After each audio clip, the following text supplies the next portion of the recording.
First, this meeting will be recorded and uploaded onto our YouTube website. So, or did not catch it, we'll have a chance to review it. Also, please remember we're a big group, so please double check that everybody's on mute. And then the other thing, for any questions or comments, we'll primarily use the raise hand function, and then either myself or Mina will call on you to, you can unmute yourself and we can address any comments or questions you have at that point. So Mina, do you want to pull up the agenda? Thank you. So here's our agenda for today. We'll go over the roll call and action items. We kind of, since we're all remote and on Teams, last time we decided to skip the roll call because it's just a little bit too difficult to handle. We will try to pull it off of the participant list so we do know who's here. And we didn't have any action items from the last meeting.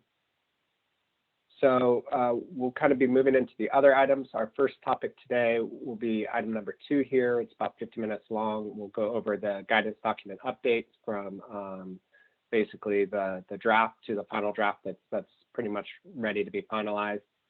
Then from 11 to 11:15, we'll go over some RAPTR performance metrics discussion with Jim Falter. And then from 11:15 to 12, we'll have a presentation on the beta Streamflow duration assessment method for the Arid West. And then any additional round robin updates if we have time, along with potential topics for August 10th, and then wrap up in action items. That's what we have on tap for today. We'll kind of play it by ear, but probably try to slip a short break in there at some point, depending on how the meeting's going. So before we get started with item 2, does anybody have any questions or comments or anything they wanted to add to the agenda today?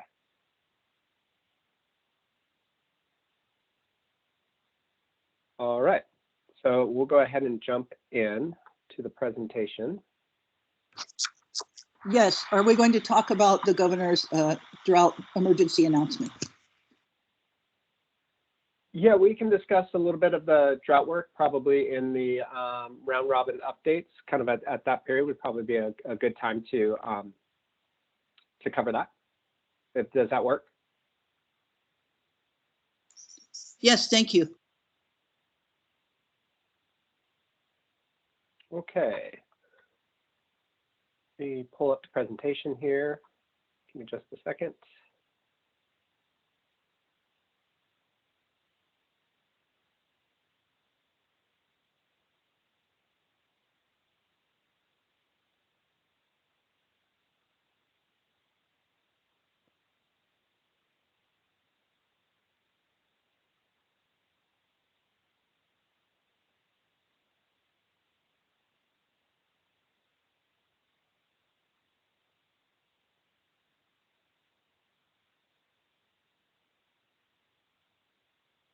Okay, does everybody see the main slide and not the presenter notes? Yeah. Okay. So we'll kind of go over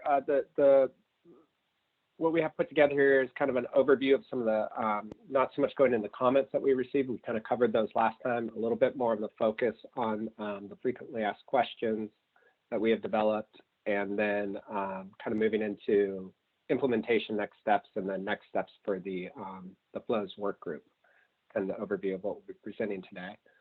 So we presented some of this information at the last meeting, but just to recap, received over about 200 comments. Most of those were on consistency of language, the clarity of the document, ease of use for application, as well as some other comments. The comments were addressed in 2 different ways. One was through editorial changes, and then also we developed the frequently asked questions. And both of those documents should have been sent out with the agenda on Sunday. And then we'll also, since we're going to mainly, I think at this point, be focusing on the frequently asked questions, Mina, if you could drop the link to where that's posted in the chat, that would be helpful so that folks can see it.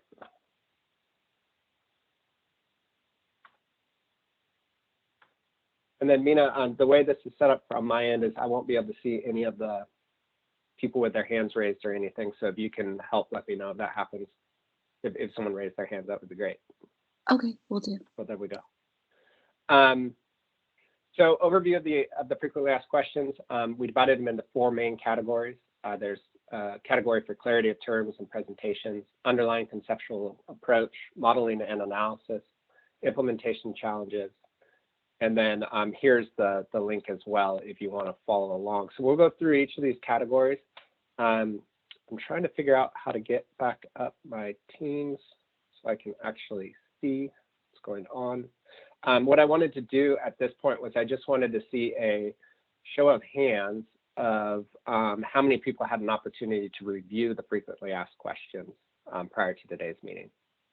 So to raise your hand, at least on my screen on the top right, the third one over from the left is a little hand, a little smiley face with a hand waving. You can just go and click on there.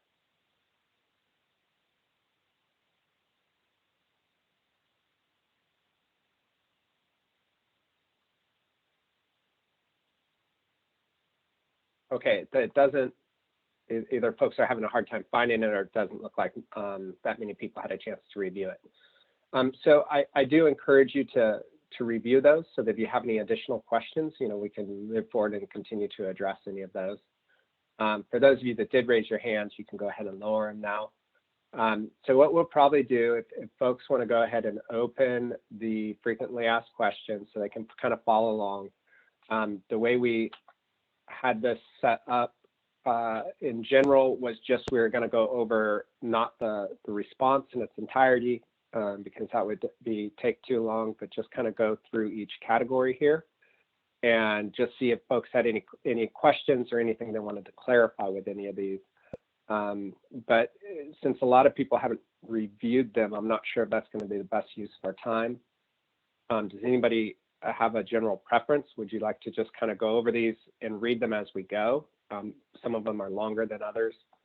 Or should we just kind of push this off until our next meeting? Folks can review the FAQs and then ask any questions they have.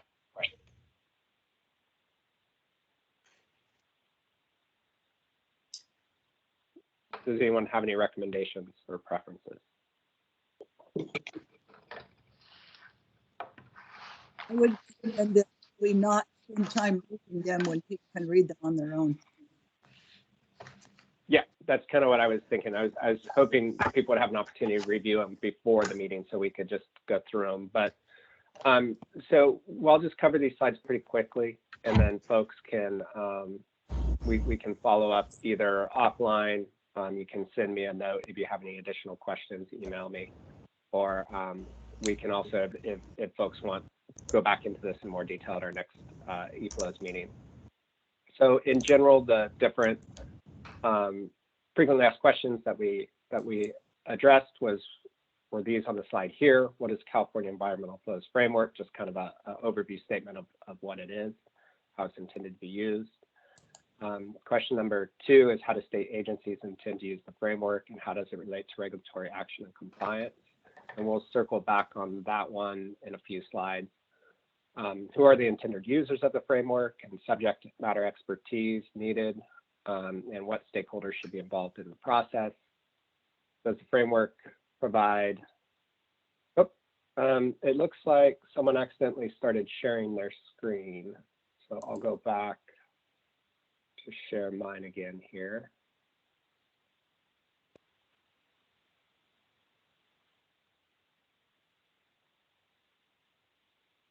Okay.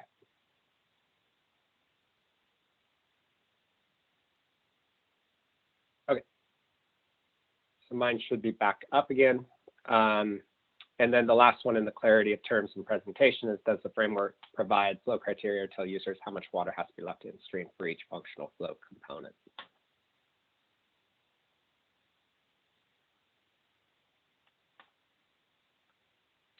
The second category was underlying conceptual approach, and we just had 3 main questions here. What is the difference between natural ranges of functional flows and unimpaired flows?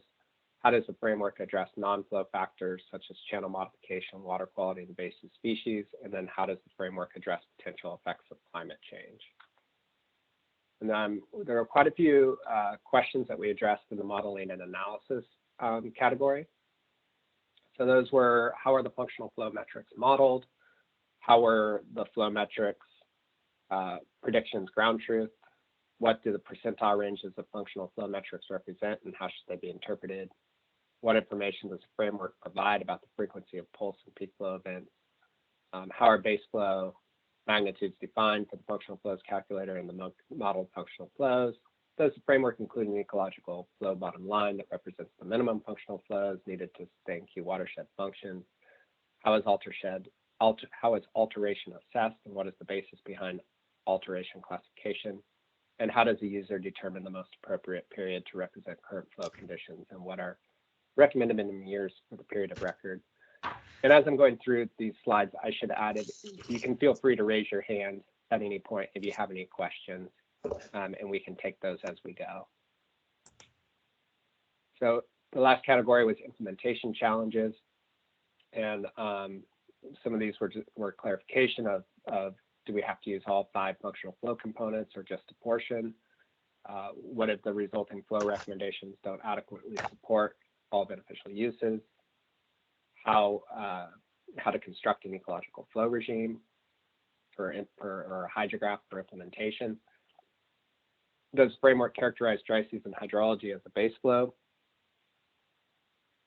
What tools should be used when implementing the framework? Does CEFF provide recommendations for developing monitoring programs? And is it possible to use the flow criteria determined through the framework during the development of groundwater sustainable plans for SGMA compliance? So here, so those are the frequently asked questions. Now moving into where we're at with the final steps of rolling this out.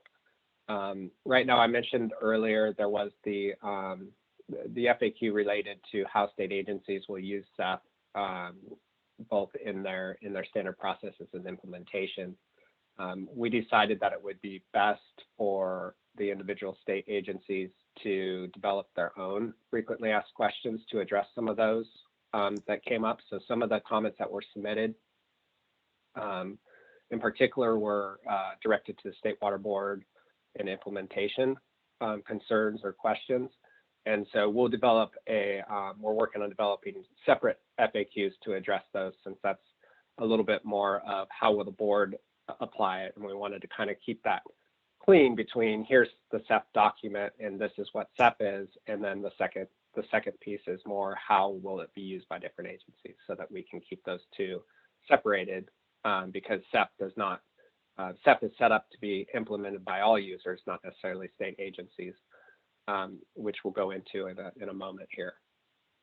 So the other step that we need to do after the FAQs are finished is we still need to brief our executive management and board members on CEFF, so that they know what CEFF is prior to us rolling it out publicly, and discuss any concerns that they may have or questions that they may have related to CEFF.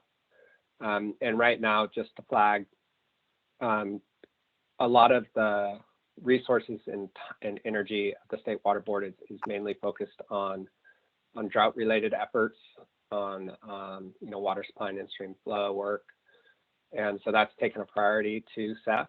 So as soon as, hopefully, once we start getting into the later into the spring and the early summer, we'll kind of have some of those drought programs kind of more up and running, and we can we'll have time to circle back with upper management and the board members to brief them on CEFF.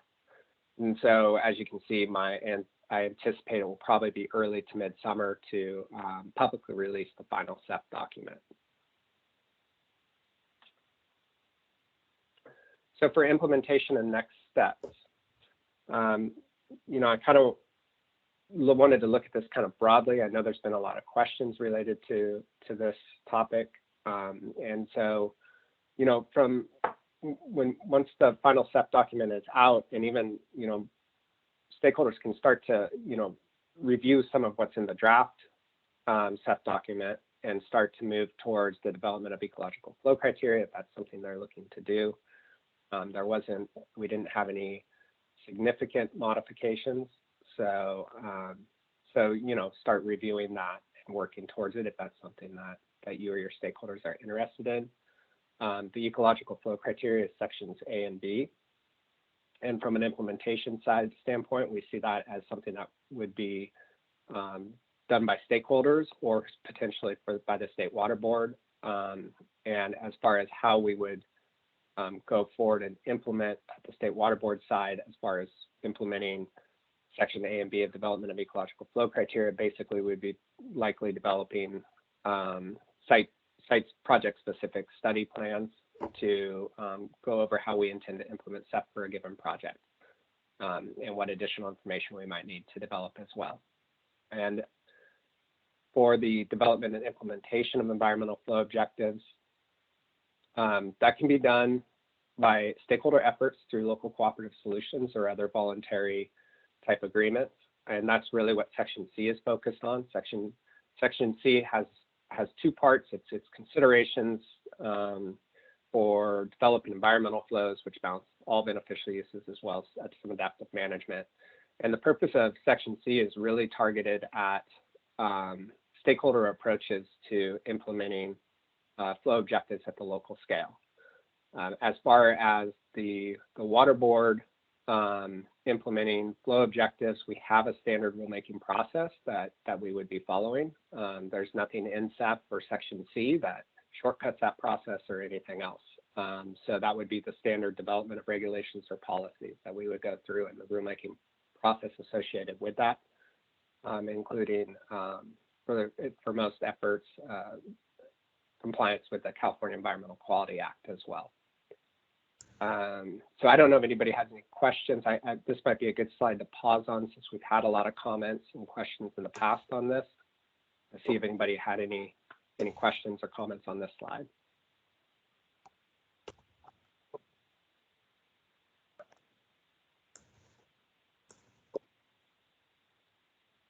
Okay, I'm not hearing any or seeing any hands up, so I'll keep moving on. So now we want to transition a little bit now that we've kind of got to a point where we're just putting the final touches on the California Environmental Flows Framework and take a broader look at the environmental flows work group and start to think about what our next steps are. And I was kind of hoping that we could kind of have more of an interactive discussion here about where the group thinks we should head moving forward. So these are just kind of some broad questions. Does the work group want to continue to meet? And if so, what should be the focus of the work group and how frequently should we meet? Right now we meet quarterly. Is that a good schedule for everybody? Where is everybody at as far as that goes? So we have kind of these broken into categories here. So as far as the work group continuing to meet, it is a good forum for ongoing dialogue and discussion and coordination among different stakeholders and programs. And so I do think there's a lot of value there. It can also be a resource for addressing technical issues or needs and kind of having that space to kind of bounce things off other people and that are also potentially struggling with the same technical issues or have figured out solutions to solve them that might also work for your project. So I'm kind of assuming most folks would like to continue to meet, but I did just want to double check that everybody would like to continue this as a work group. And it looks like Amber Baylor has her hand up. Hi, Danielle. It's Amber Baylor. I'm the Director of Environmental Compliance for the South Orange County Wastewater Authority. I appreciate you asking for input here, and it would be my preference to encourage additional quarterly meetings related to updates, especially as you alluded to earlier, the conversations that you'll be having with management related to developing policies. I think it would also be beneficial if this tool is being, provided out to have some kind of pilot checks. I think we've had that some discussions previously with a watershed close to here in the Aliso Canyon, Aliso Creek area. So some kind of kind of re-check-ins on how some of these frameworks are kind of developing on the ground, and some of those results I think would be beneficial before resources are being spent on use of this type of tool in different areas. Just some ground truthing would be really beneficial from my perspective, and associated updates related to some of those policy discussions would also be beneficial to us as well. So thank you for that.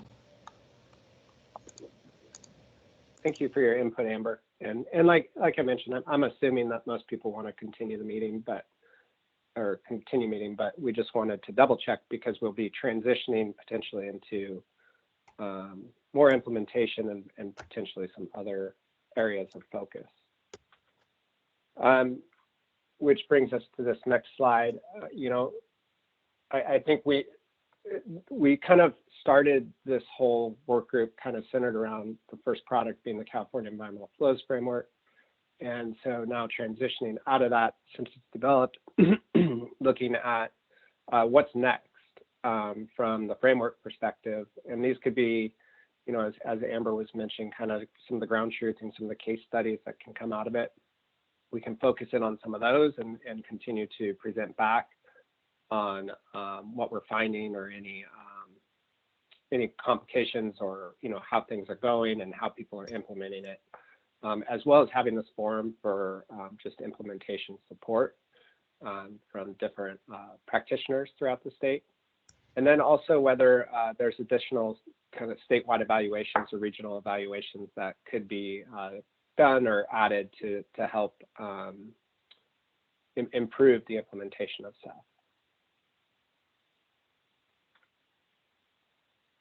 So for case studies, these were just some thoughts that the tech team put together as some things that could be focused on.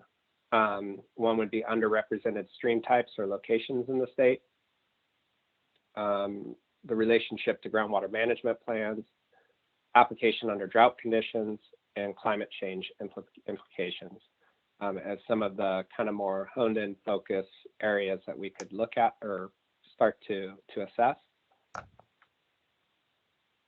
And then also for implementation support, this is things like gaps analysis of agency need and CEFF applications. And I would say, that's also as far as CEFF applications falling into stakeholder needs as well, trying to address what the different needs are of the of folks that are working to implement CEFF.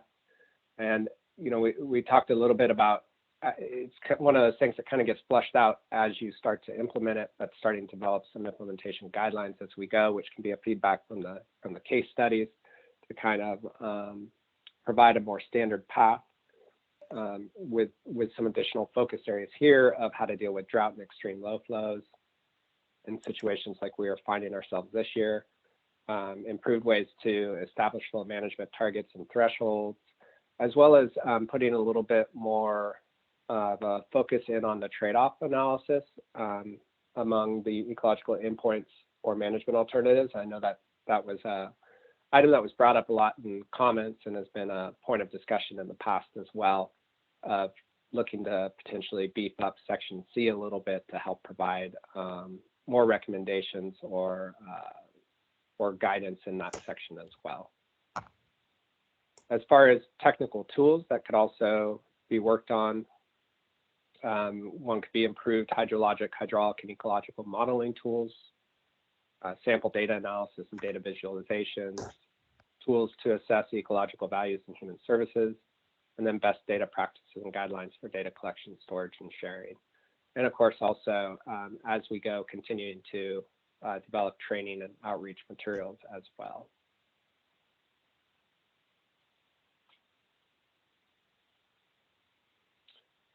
And then also for compile and share statewide assessments, this would be a couple items such as conducting statewide ecological flow status and trends assessments, monitoring program recommendations, compilation of data from programs around the state such as hydrology and biology.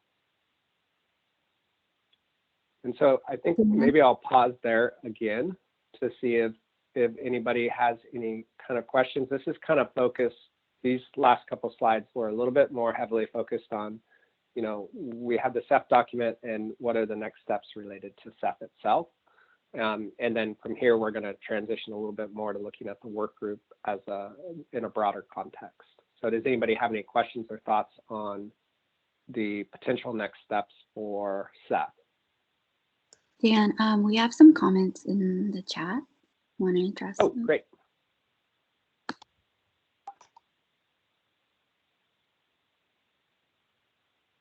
Okay, sorry I missed those. They weren't popping up on my screen. Looks like there was a comment about continuing the work group.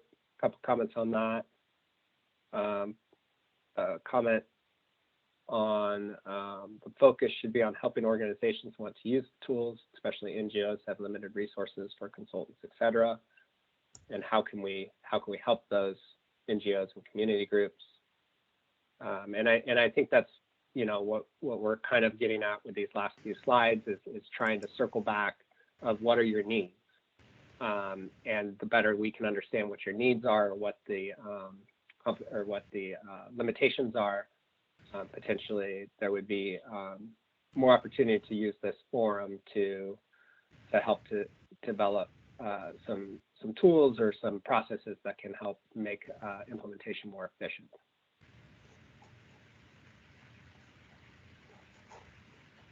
There's a comment about encourage the water board to use existing flow criteria to adopt flow objectives.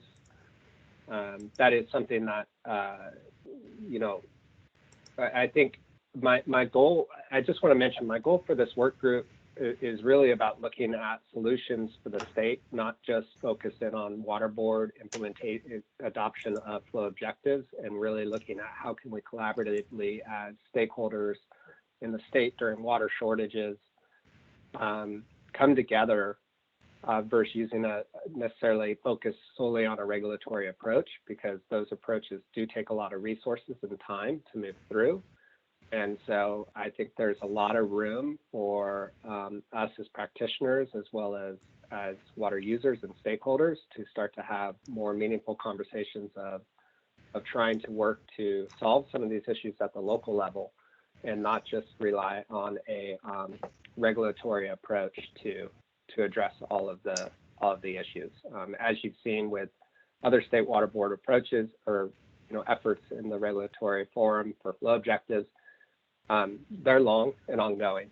And so if we want to see change in more rapid time period and protection of species, that's where I think CEFF is really well positioned to start to have those conversations and start to standardize those conversations with all stakeholders, and not just rely solely on the regulatory approach. That should be looked at as more of a backstop than the only method of implementation.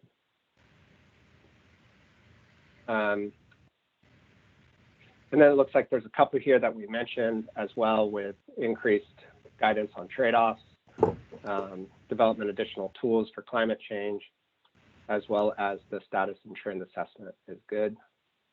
And I think that catches us up in those comments. Yeah. Okay, so yeah, you can continue to post any comments in chat. I now have that up on my screen so I can see that, or raise your hand if you want to talk. And if everybody can make sure they're on mute, that would be great. Dan, we have a hand raised.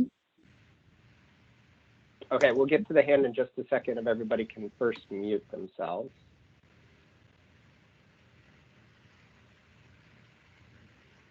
And then I'm not seeing whose hand is up, so whoever has your hand raised, you can go ahead and have the floor.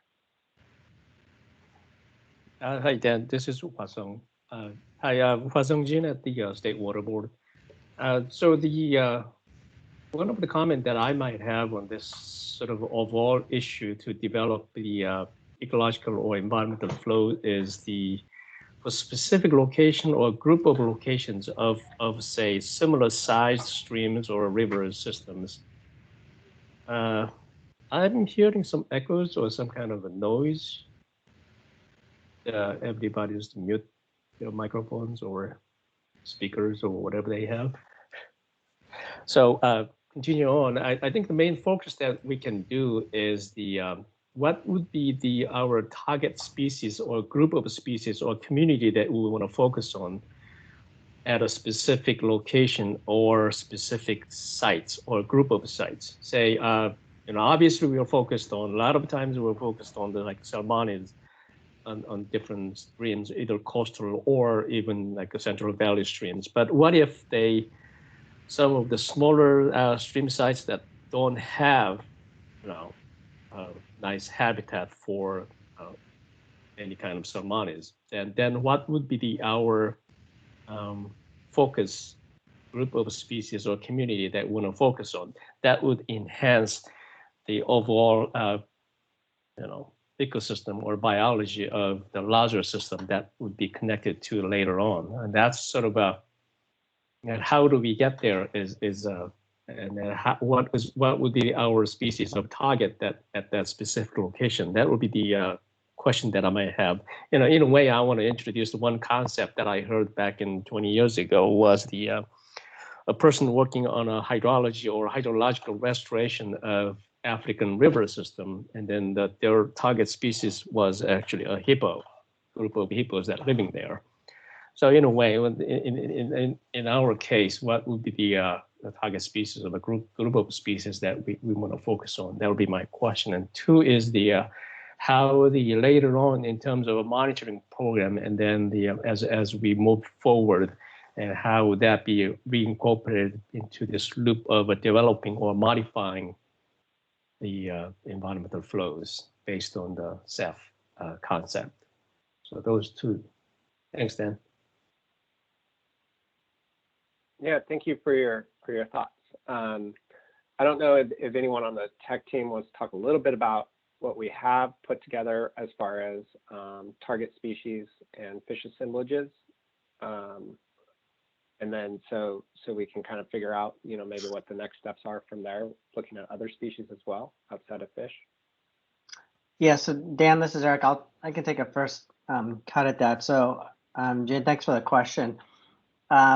A couple of thoughts, keeping in mind that in the first part of CEFF, section A and B in particular, are really focused primarily on the flow components, the functional flow components that are broadly protective of the stream ecology overall. And so that starting point of CEFF is intentionally not species specific, but focused on the, protecting the overall ecology of the system.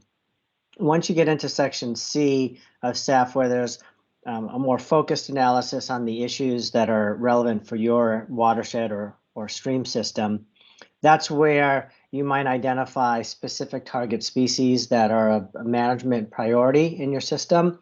And that's kind of where that consideration. And so I think that there are examples in different parts of the state of streams that are not salmonid streams, particularly in places like Southern California, where I work, where we have gone through a process to identify what are the priority species associated with that stream reach. And there's lots of reasons. They could be sensitive, threatened, or endangered, or they could be commercially important, or things like that. And so I think within section C, we've tried to lay out the beginnings of a process that could be used to identify those species rather than try to a priori identify them. It's more of the process you would go through.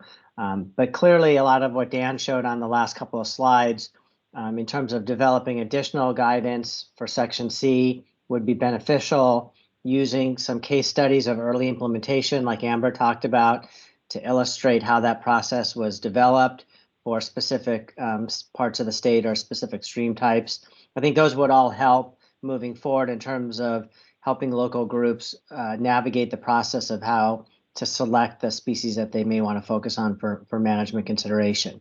So that's kind of the quick answer. And then the second part is I completely agree. Dan had a point about data and data standards on one of the earlier slides. And I think part of that is a precursor to enabling us to develop monitoring programs that collect data in a consistent manner so that we can feed those back into the process and learn and evolve over time based on our early experiences. So I'm not sure if I answered your question, Dan. Yeah, thanks, Eric. Yeah.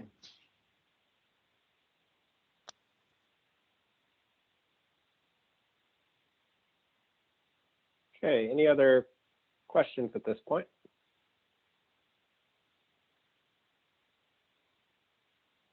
There are some new comments in the chat. New comments. Thank you, Mina.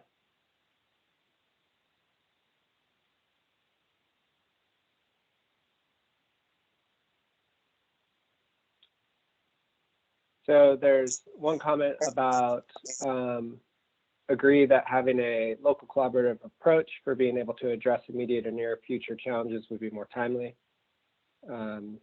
Where does the trade analysis fit into the CEQA process? The trade-off analysis fits into the CEQA process in considerations of impacts, and it looks at typically within Streamflow related work in CEQA, you're kind of focused in on a improvement to the ecological condition. So that's more fitting into your project alternatives. And then based on those project alternatives, evaluating potential impacts to agriculture needs to be assessed, as well as all of the other standard ones. But what's a little bit unique in the Streamflow objective setting world is that we also need to consider impacts of reasonable actions that stakeholders might take.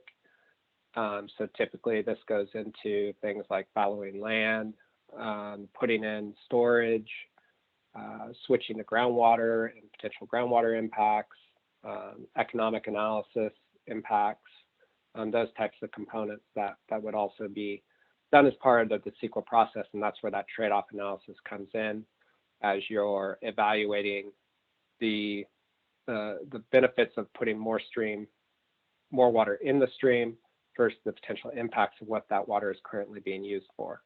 In a situation which is pretty rare in California, where we'd be establishing a flow requirement as a floor that hasn't been hit yet, then the CEQA analysis would be very light.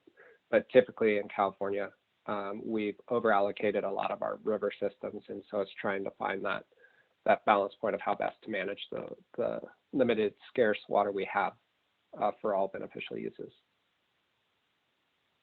And then it looks like Greg has a comment on best practice resource library would be helpful for implementing technical analysis of flow needs. For the example, sharing the latest research and best practices on ramping rates, hydro peaking, et cetera, including case studies. And I agree that having that kind of library resource would be very helpful as well. My staff have been working a little bit on trying to put that together. We have shifted a little bit more of the drought work at this point, so I haven't circled back on it and still trying to figure out some of the more difficult components of how to house the library and how to get all that information in one place so that it's easy for people to access. And I've presented, we've grown a lot since I've presented on it in the past, but you know, trying to set kind of a geospatial library up where you can look at regions or at different types of studies and be able to have all that information at your fingertips would be the what I would call the Cadillac version of that type of a site or a location. And then Felice, can we get guidance or tools from the work group for how to adjust water budgets to account for climate change? And I think that's something that probably we would need to add to one of our next steps as something that we could start to evaluate. And then looks like good to think about the overall ecology of a system, terrestrial organisms, oops, just skipped ahead on me. Terrestrial organisms provide food, insects, etc. for aquatic organisms. Sometimes having just a wetted area is valuable to support the ecosystem. I'm glad to hear the focus is on specific species at this time. And yes, that kind of goes into what Eric was discussing before, is that really, you know, we kind of start looking at it in section A and section B from the standpoint of ecological health of the riverine system, which takes into account riparian habitat and the use of that riparian and floodplain habitat by not just aquatic species, but terrestrial species as well. And then there's comment from Sam Sandoval in terms of doing data availability for identifying similar sites or regional classifications in database. I would like to point out that CEFF already has some statewide databases, and he's listed here the different ones that folks might want to take a closer look at. There's Appendix F, geomorphic classification of California. Appendix G, the regional method for hydraulic response relationships. Appendix H, the umbrella fish species, and Appendix N, the impaired streamflow classification work. So those are all additional ones that folks can review and start to take a look at as well. And then Kimberly has mentioned, thank you for your important work. You're going to set the baseline needed flows we have needed for so long. And thanks for bringing your expertise and commitment to the group. Okay, so that catches up there. I'll go ahead and move on at this point. I can get back to my presentation here. So looking at the environmental flows work group in a broader whole of how we move forward. So, you know, I see CEFF and, oops, did I miss some slides? Oh, that was it.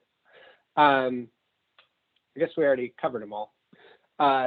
So, you know, this is kind of the general thought, and one of the thoughts I had is whether or not, you know, there's kind of been the tech team effort that's been really focused on CEFF itself, but at this point, it might make sense to kind of create a bit of a expanded or you know, some different folks that are interested to do more of a steering committee for the environmental flows work group moving forward, to kind of review some of the options we laid out here and potentially others that people come up with, and start to put together, you know, a priority list of what our next steps as a work group should be, and potentially and hopefully identify folks that can help to work on some of those different prioritization projects.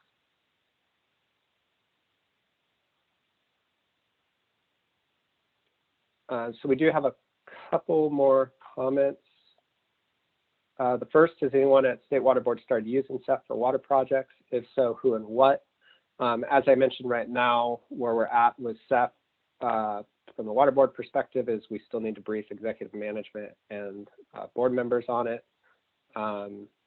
We are, you know, it's kind of a moving target right now. We do anticipate to use it in the near future, in particular for our cannabis work. Development of regional flow requirements. We plan to implement CEFF, as well as potentially some of the California Water Action Plan efforts as well, looking at potentially using CEFF as well to develop ecological flow criteria. And as I mentioned, for those, you know, when we really start moving forward on those, we'll of course brief the group here, as well as we'll have our standard processes that we'll be using, State Water Board, you know, processes and outreach and stakeholder engagement to go over how we intend to implement CEFF for different projects and kind of the study plan development and moving through those processes. Looks like hydrology or discharge could be monitored, measured, and logged. Could the flow, intermittency, or duration of wet-dry periods be a part of the process? I think I don't see why not. I think there's, you know, that's I think one of the areas that we mentioned earlier before here on these slides is trying to think which one it was. Underrepresented stream types or locations in the state, and I think potentially additional focus or efforts on some of those intermittent stream types. And I know Eric and his group down in Southern California work a lot with those types of streams. So that's an excellent resource there too.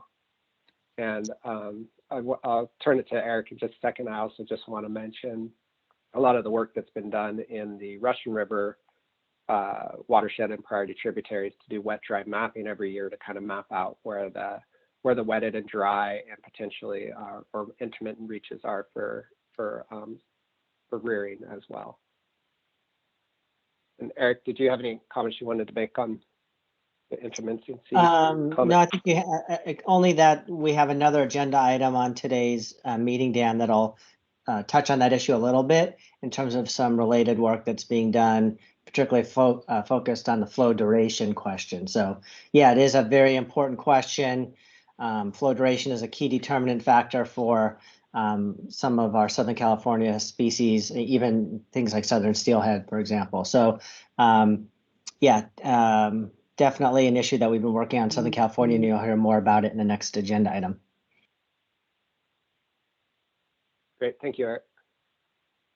And so I also see in chat here that Amber has requested to be on the steering committee. I think let's do this. If you're interested in being on the steering committee, why don't you send me an email? I'll put my email in chat, and then we'll add you to it and create a separate kind of working group that we can start to work on and present back to the larger group here at our meetings. We'll have a regular scheduled agenda item to go over steering committee updates. There's my email is now in the chat, so feel free to send me an email. And you know, I'm hoping that we can get a pretty decent sized participation in the steering committee. I think the broader backgrounds that we have participating in the steering committee will really improve where the work group goes moving forward. So at this point, are there any other questions or comments on this agenda item?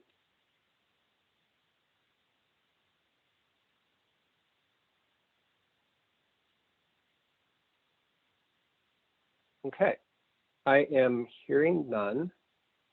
So let me stop sharing my screen and we'll go back to the agenda.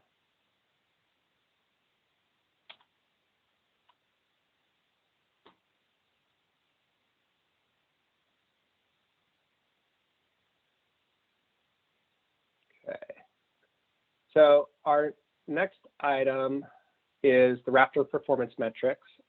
We have that scheduled to start at 11. I have 10:51. Why don't we go ahead and take a short break, and then we'll come back for the last main agenda items. Or actually, Jim, are you on the line? Yeah, I am, Dan, but I'm happy to take a break if that's what you want to do. I was thinking maybe because we have a 2.5-hour meeting, it might make more sense to, since we're a little ahead, just take the break after your item before item number 4. Yeah, not a bad idea, because I don't think I'm going to need the whole 15 minutes. Okay. So do you have a presentation or anything to share, Jim? Yeah, would you mind if I shared my screen? Yeah, go ahead. Okay, let me just start this up. I think I've learned that you have to start the slideshow first and then go to okay. Great. Can you see the slideshow, Dan? Yes, I can see the slideshow. Okay, great. All right, well, thanks for the introduction, Dan. I just want to take this moment to introduce what RAPTR was to the Environmental Flows Working Group and how we're developing it to track the performance of natural resources projects conducted under CNRA. To the rest of you, Dan and Robert have already had a chance to describe the CEFF, as well as discuss some of their thoughts on applying the CEFF to the review of stream management projects with us. And along those lines, Dan had additionally offered an important note of caution about how to approach this issue given how new and complex the CEFF is. So keeping that note of caution in mind, I'd like to briefly explain what RAPTR is, why it's being developed, how it works, and perhaps how the Environmental Flows Working Group might help us define performance metrics for projects managed under CNRA's departments and services, the ones aimed at restoring or enhancing stream flow. So the basic bullet points here are, what is RAPTR? Well, RAPTR is a centralized online project management system and database, and it's currently under development through a partnership between the Monitoring and Stewardship Unit, which I belong to, and the Division of Technology Services. We have 5 and soon 6 personnel dedicated to its technical development. It started several months ago. It's kind of a little bit off and on, about 5 or 6 months ago. And then who are we designing the system for? Well, RAPTR is intended to manage and record the activities and outcomes of projects managed by all departments, conservancies, and programs underneath CNRA, starting with, but not limited to, bond-funded projects. We're building on kind of some of the database development that went on to build ABCARS, which is the Agency Bond Consolidating Reporting System. I don't know how many of you are familiar with that. Those of you dealing with bond funding probably have had to deal with ABCARS in some capacity. So why build RAPTR? Well, the main motivation is to allow CNRA to centralize and analyze the cumulative multi-benefit impacts of its numerous and varied investments in California's natural resources. And these investments currently range from historic parks to hydroelectric dams. So it's a wide range of activities. It's an effort currently supported by the Secretary's Office as an approach for modernizing governance and management at the agency scale. And this is a kind of an important point of the construction of RAPTR, is given how complex multi-agency and multidisciplinary many natural resources projects have become. And I want to stress at this point that the development of RAPTR was initiated by the Assistant Secretary of Administration and Finance to better understand the return on investments that CNRA is making on behalf of California residents. So this is less about regulatory compliance and more about assessing project efficacy from an administrative and financial perspective. And so that's the perspective where the development of the system is coming from. It needs to be informed by the science, but it's really driven by this concept of return on investment and efficacy of distributing taxpayer money.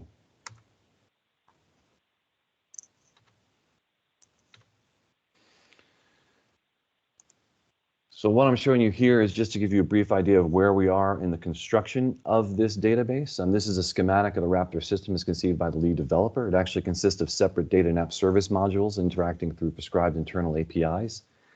Like I said, it's already been under development for several months, and we're expecting to have a complete prototype finished by the end of 2021 or maybe early 2022, at which point we want to plan on beta testing this system with a handful of programs selected from across the 20+ departments and conservancies that are already housing bond funding programs.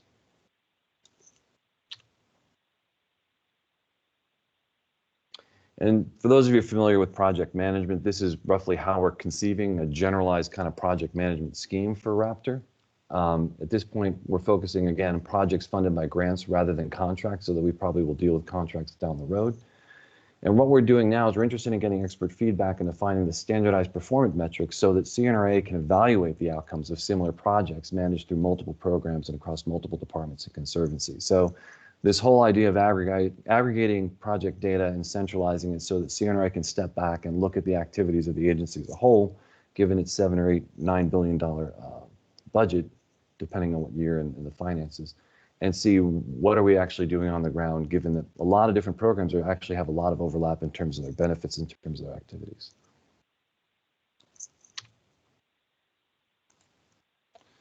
And these are just some of the comment management activities I observed reviewing Streamflow enhancement projects that were recorded in ABCARS that were initiated in the past 5 years. You know, they include voluntary or incentivized flow release and/or forbearance, purchasing water rights outright, upstream barrier removal, reconnecting floodplains and/or tributaries, adding natural complexity to channelized tributaries, adding and enhancing off-stream storage to kind of deal with low levels of flow during the summer, and invasive plant removal.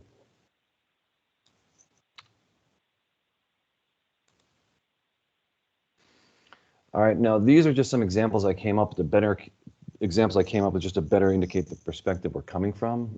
They're really just straw men intended to stimulate conversations further down the road. So this is not me trying to assess what those performance metrics are to this very large and very well-educated group. But in general, we'd like to keep the performance metrics as close to assessing the quality and efficacy of the project at the project scale to better understand the return on investment as a function of a number of variables, including the project agents, the environmental context, and the explicit project activities. And this is consistent with the kind of administrative and financial motivation that we're coming from to develop the RAPTR process. And again, we have these short-term metrics, which will be evaluated at the end of the project. We're also interested in the long-term metrics, which I'm sure many of you are equally interested in. Things like, and these I just came up with. Again, they're only to stimulate conversation. The number of days of flow in a tributary fell below a minimum threshold to sustain a certain level of ecological function. The magnitude of the wet season peak flow and the return interval for something that large or larger. and do the above parameters meet minimal ecological thresholds? So Dan had originally kind of said, look, this is a very complex document. It's a complex process. And I was thinking maybe there's a way that we could probably create some sort of like meta performance metrics that are a bit simpler, because this system is designed for the entire resources agency and all the activities that occur under it. It may not initially have the level of granularity you guys, the people in this working group, might expect. So I was wondering, before we can run, we need to walk, and before we walk, we need to crawl. So I was hoping to maybe solicit maybe some simple metrics at the end of some sort of Streamflow enhancement project. What kind of things would you measure just to make sure the project was meeting its objectives and that the agency was getting a good return on investment? So the development and testing period for RAPTR will be somewhat spread out over the next year or so. There's no real rush on developing appropriate performance metrics. This is going to continue to evolve much in the same way that the CEFF is going to continue to evolve. I just wanted to take a moment to introduce the process already underway and make sure that any performance metrics that are developed with respect to tracking, Streamflow restoration or enhancement projects were consistent, at least, even if they were simple, were consistent with the CEFF as it continues to evolve. Okay, so I think at that point, that's all I have to say. If anybody has any comments or ideas or anything questions they'd like to ask, I'd be more than happy to listen to them. I think I'm going to stop sharing.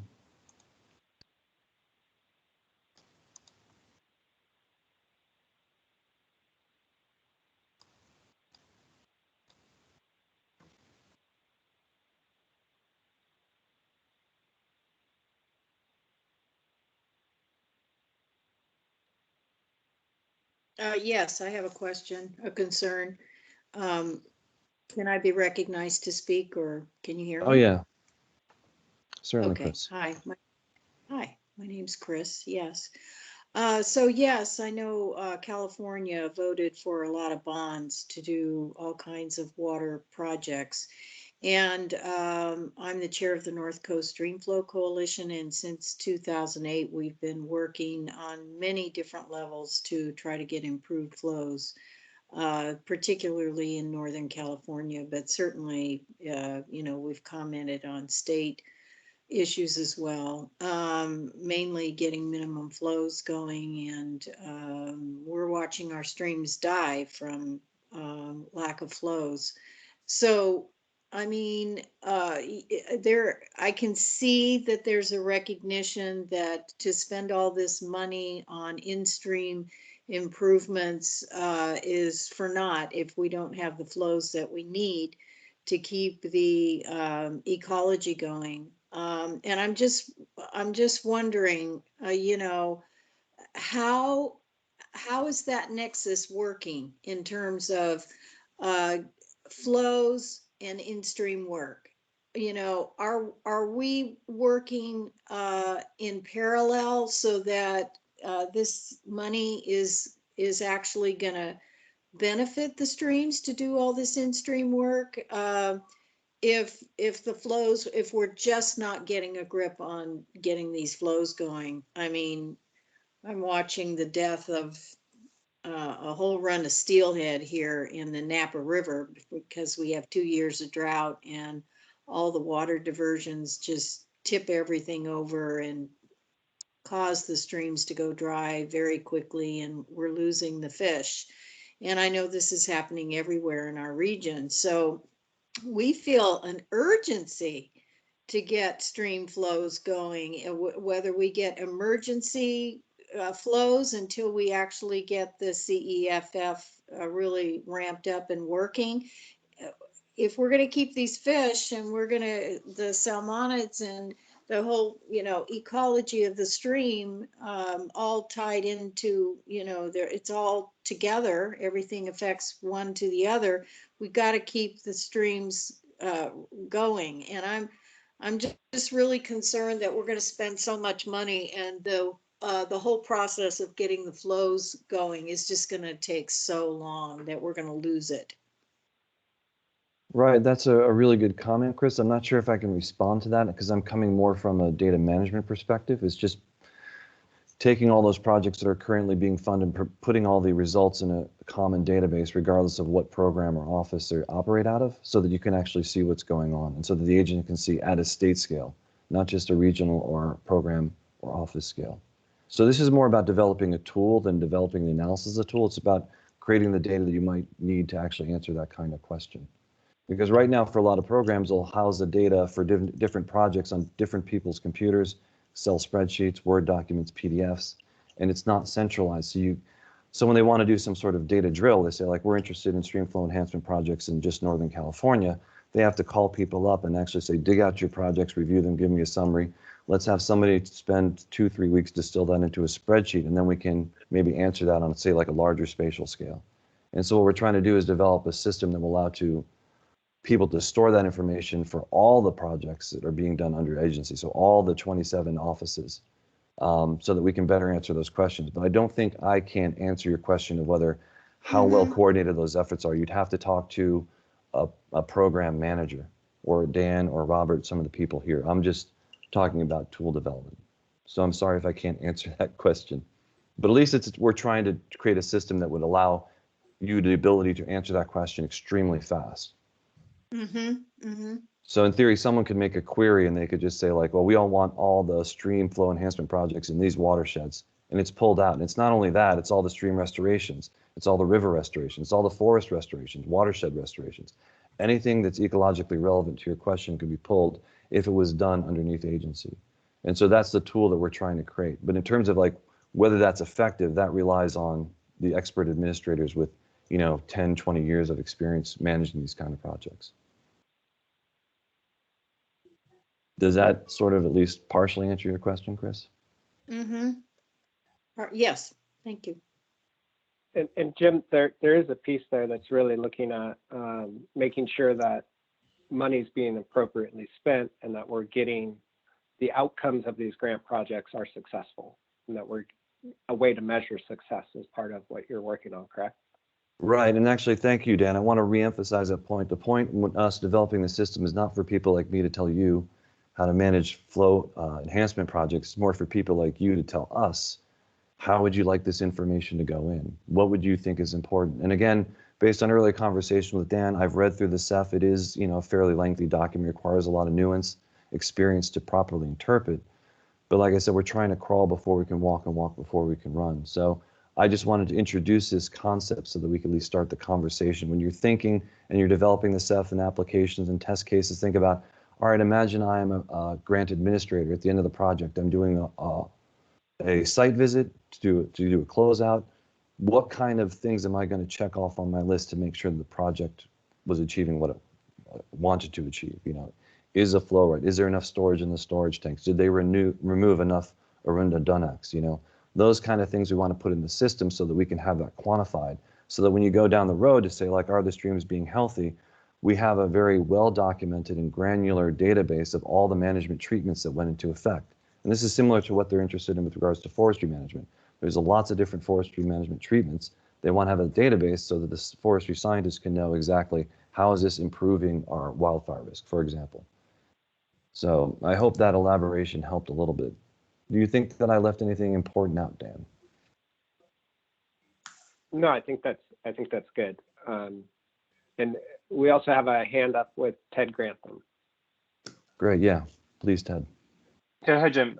Thanks for sharing this. I think this is an important project, and I appreciate the thought and work that's going into it. I think one of the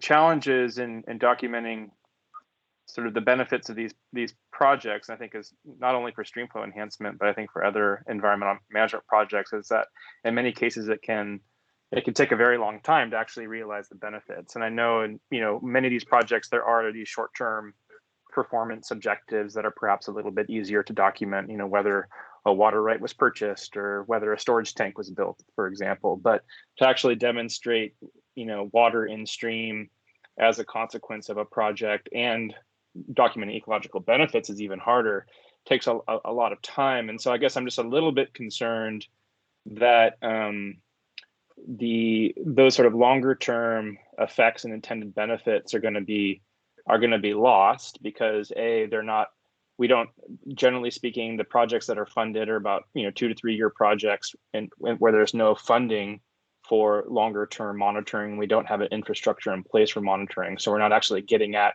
sort of the benefits that matter for these projects. and that this structure may sort of maybe put the undue emphasis on short-term benefits, which I think are important, but perhaps not the most important aspect. So that's I guess just more of a comment than a question, and something that I hope you're all able to grapple with a little bit. Definitely, Ted, I hear you. I'm on your side. I used to publish peer-reviewed papers, numerical modeling, biogeochemistry, coastal physics. So I understand that when you get from the short term, which is purely administrative, like did the vendor or did the grant recipient do what they intended to do? Did they produce the physical structure that was necessary? You move from administration to pure science. And I've said that repeatedly. It gets highly nuanced. When we try to have these discussions with a lot of program managers, their first question is not really about whether the science is good or not. It's more like, where's the money? So the first issue we're trying to deal with is how are we going to fund post-project monitoring? Because they actually, you look at the bond accountability guidelines, they actually say that the projects that are bond funded should be monitored for the duration of the bond. And most of these bonds being purchased are 30-year bonds. So you should be monitoring the completion or the efficacy of the project 20 to 30 years after it was finished. But we don't have necessarily a financial mechanism to do that yet. Right now, when we talk about developing RAPTR and creating a prototype, we're really creating the prototype to the point of closeout and saying, these are the short-term performance metrics. The long-term performance metrics, I've kind of warned my colleagues, are going to get highly nuanced. And so like if you take that common example of like the Foresight project, we're looking at projects like that being conducted by kind of academic groups to say, this is how we're going to monitor the long-term performance, ecological performance of some of these restoration projects. And they could be in current forests, it could be streams, rivers, wetlands, et cetera. And I think that's going to have to develop slowly over time. So that's not going to get lost. I'm going to make sure that doesn't get lost. It's just going to take a lot longer to develop. And we have to get to the point where we can provide a project management tool that program staff agree helps them with their work before they can put in the data that we can actually look at the long-term kind of ecological outcomes that you're more concerned with, and rely on maybe more sophisticated products, sort of like the remote sensing products produced by JPL, some of the modeling being done by this, the Nature Conservancy support the environmental flows framework. That's before we get to that level of sophistication, we have to go to basic project management first. And like I said, we have to crawl before we walk and walk before we run. But it doesn't mean we're not intending to do that at some point down the road. But that might have to be after we figure out the financing required to support some of the long-term monitoring necessary to address the more nuanced scientific questions that you're more interested in. Does that answer your question? Yeah, no, I'm glad those conversations are happening. Thanks. No problem.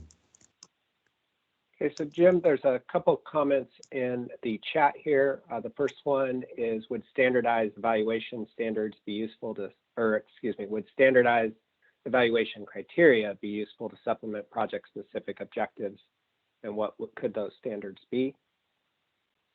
Yeah, that is the essence of the system, is to standardize, because you have all these different projects. And I know that a lot of the Streamflow enhancement projects in particular are focused in certain groups, like Dan's group with regards to the effects of cannabis growth on water use. But we want to standardize the metrics so that we can aggregate the information across different projects. Because if you don't standardize the metrics, then you run the risk that you're comparing apples and oranges. And so the counter argument to that is like, well, a lot of these projects are very complicated. They're not all the same. You can't put them in the same hole. And so what we're trying to do is find the right level of granularity in terms of the information being generated that balances the standardization, the need for kind of consistency and orthodoxy across the entire agency, but also provides the necessary flexibility for people to manage the projects and evaluate their outcomes as they see fit based upon their years of experience. And that is a bit of a challenge that we're kind of struggling with. And that's kind of why I'm coming to this group, is saying, like, could we start off simple? What are the caveats? At least, even if you don't identify performance metrics you all agree on, at least we can start that discussion and come from the administration and finance perspective that Dan referenced, which is like, okay, you've completed some stream restoration project, you've taken a channelized tributary, and you've added some morphological complexity, provide habitat for anadromous fish. You've also reconnected some of the tributaries. How would an administrator look at that and say, this is what it cost, and this is what the grantee or subcontractor delivered? Were they delivering the goods that were expected? And that's the perspective we're coming from. And I agree, it's not easy for all the reasons that Ted just illustrated so eloquently now. Great, thanks, Jim. Next question is, I like the concept, or it's more of a statement, I like the concept of including performance metrics. That could be a condition of bond funding to develop those collaboratively project by project. And yeah, I then think we that's, have, oh, sorry. I was just gonna say, I think go that's ahead, gonna Jim. be like a, kind of like a constitutional law, or I should say not that, the common law approach, sorry, where it's, you do it on a case by case basis. This system is going to evolve the same way CEFF is gonna evolve. As we get, as we start looking at different kinds of projects, we'll put in more and more complexity, but we don't want to get too ahead of ourselves. So it's going to rely initially on a lot of test cases. So that's why I'm interested in the kind of test cases that this group comes up with to kind of just examine the efficacy of the CEFF. That's, we're going to learn a lot from that, hopefully. Then one other comment from Julie Zimmerman. TNC has also been thinking about performance metrics for projects using the CEFF framework to develop flow criteria. Some ideas were environmental flow criteria set for all functional flow components, were projects implemented to achieve environmental flow criteria, and ecological, what was the progress toward criteria as far as percent of metric and flow of achieving that metric, basically.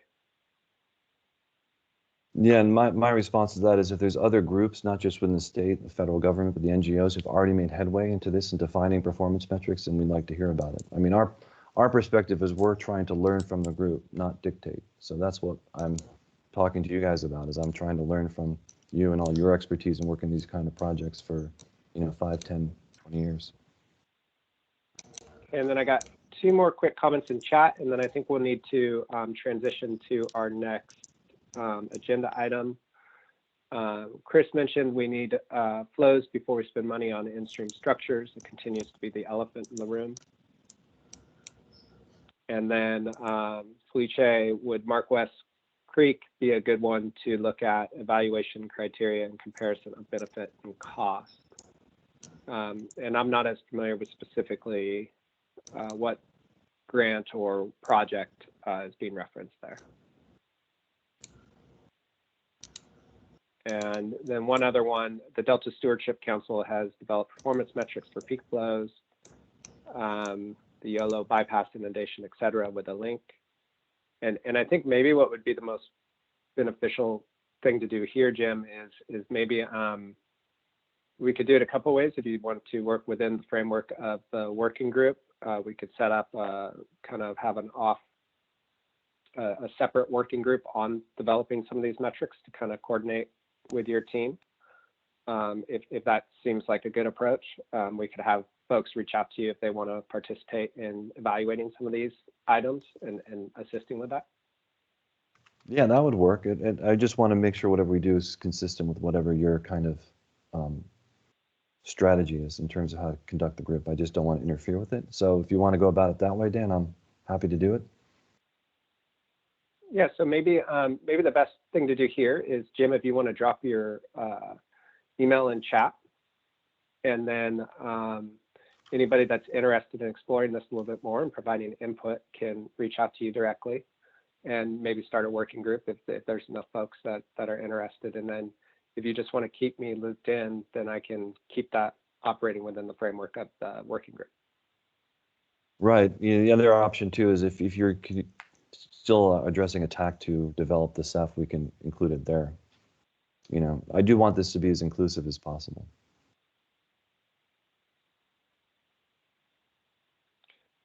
All right, so I have 11:17, so let's just let everybody take a quick stretch break for, well, now it's 11:18, for a couple quick minutes, and we'll go ahead and start agenda item number 4 with Joseph Morgan and Raphael Mazur, and let's do 11:20, so let's come back quickly.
Okay, hopefully folks are starting to make their way back.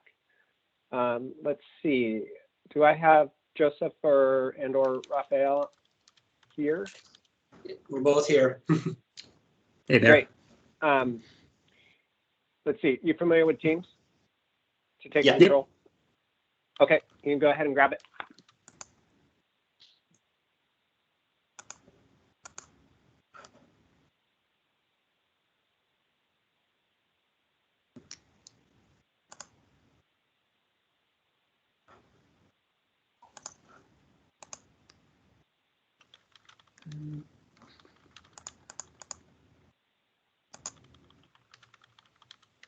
All right. Can everyone see my slides now? Yeah. Great. All right, well, I'll get started. I'm Joe Morgan. I work for EPA Region 9's Wetlands section. Our office is in San Francisco, although I have not been there in quite some time. I'm going to be co-presenting today with Raphael Mazur from SCWRP and talking about the beta streamflow duration assessment method that's been developed for the Arid West ecoregion, which covers most of California. So the way that we'll break it up is I'm going to start off by talking about the background on streamflow duration assessment, or SDAM, talk a little bit about what streamflow duration assessment is, how SDAMs are used or could be used, and then talk a little bit about SDAM as a implementation tool for environmental flows. Then I'll hand it off to Rafi, and he'll talk about the specifics of the Arid West method development, some of the materials that were developed to implement the SDAM method, briefly talk about the other regional SDAMs that are being developed right now under a EPA headquarters national effort, and then we'll have some time at the end for some guided input and discussion on the SDAM. So SDAMs are a rapid assessment that use physical, hydrological, and biological indicators of flow to predict the flow duration class of a stream reach.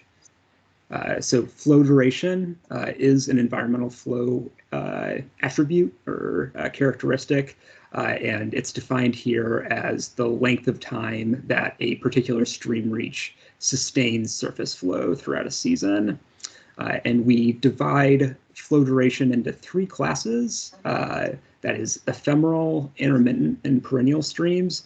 And I'm going to quickly go through each of those classes, actually in reverse order. So the first example I have here is the Whitewater River at Whitewater, California, and the flow records from the USGS gauge there. If you look at the hydrograph, which runs from 1960 to 1980, you'll see a small red dot around, looks like maybe winter or spring of 1965. That red dot indicates a period of no flow. So we would consider this stream reach to be perennial because except for that one little red dot, it did have continuous surface flow during all of the years on observation, and the year without flow would have been a year of abnormal rainfall. With perennial streams, the stream bed is typically located below the water table. Here I have an example of an intermittent stream reach. That's the Babo Kamari River at Tombstone, Arizona, and the records from the USGS gauge there. You can see now that we've got a few more red dots indicating no flow periods occurring regularly. Looks like just about every year due to seasonal changes in flow linked to either snowpack or water table elevation. And then lastly, a ephemeral stream, Dark Canyon at Carlsbad, New Mexico, where you can see that aside from the very high flow peaks, we are at zero flow more or less continuously. And that is ephemeral streams which are flowing only in direct response to precipitation. Now again, SDAMs are a rapid field-based assessment tool. They provide empirical information on stream flow duration based on these physical, hydrological, and biological indicators. It's a rapid assessment, so it can be completed in a single site visit, usually taking an hour or less. And it also provides the benefit of being a site-specific determination. So the map that we have here shows a estimate of intermittent and ephemeral stream length in the U.S. Based on the National Hydrography data set. But noting that these the NHD is incomplete when it comes to intermittent and ephemeral streams, many of which are not mapped within the continental U.S. And NHD flow duration descriptions were never really meant to inform regulatory decisions. For that, you do need a site-specific determination, and SDAMs were developed to provide just that. So kind of teeing off of that, we see a couple of potential uses for SDAMs. The primary intended use of the SDAM and the reason that EPA headquarters has invested a lot of time and energy in it is it's now needed to implement the current and former jurisdictional determinations under the definitions of waters of the U.S. under the Clean Water Act. Under the Navigable Waters Protection Rule, which is the current rule defining waters of the U.S. under the Clean Water Act, ephemeral streams are not considered jurisdictional in all cases, whereas intermittent and perennial streams can be. I'll just note that the importance of flow duration for jurisdiction is not new. It was previously used to inform jurisdictional determinations under the prior existing guidance following the Rapanos Supreme Court decision in 2008. And just noting that, California has a much broader definition of waters of the state that is broadly understood to include ephemeral and intermittent water bodies, but those things can always change too. So we see the SDAMs as being very important for implementing jurisdictional determinations, but we see a whole host of other potential monitoring applications. Ephemeral, intermittent, and perennial streams provide different functions and services, so you could improve the ecological assessment of streams by being able to distinguish them between these three flow classes and using the appropriate monitoring techniques to assess their functions and services.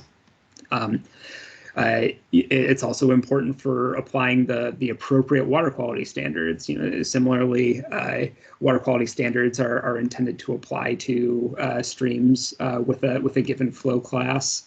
You might not expect streams that are dry for part or all of the year to provide the same beneficial uses and meet the same water quality criteria as perennial streams. And then lastly, we think that this could be important for prioritizing restoration and protection efforts.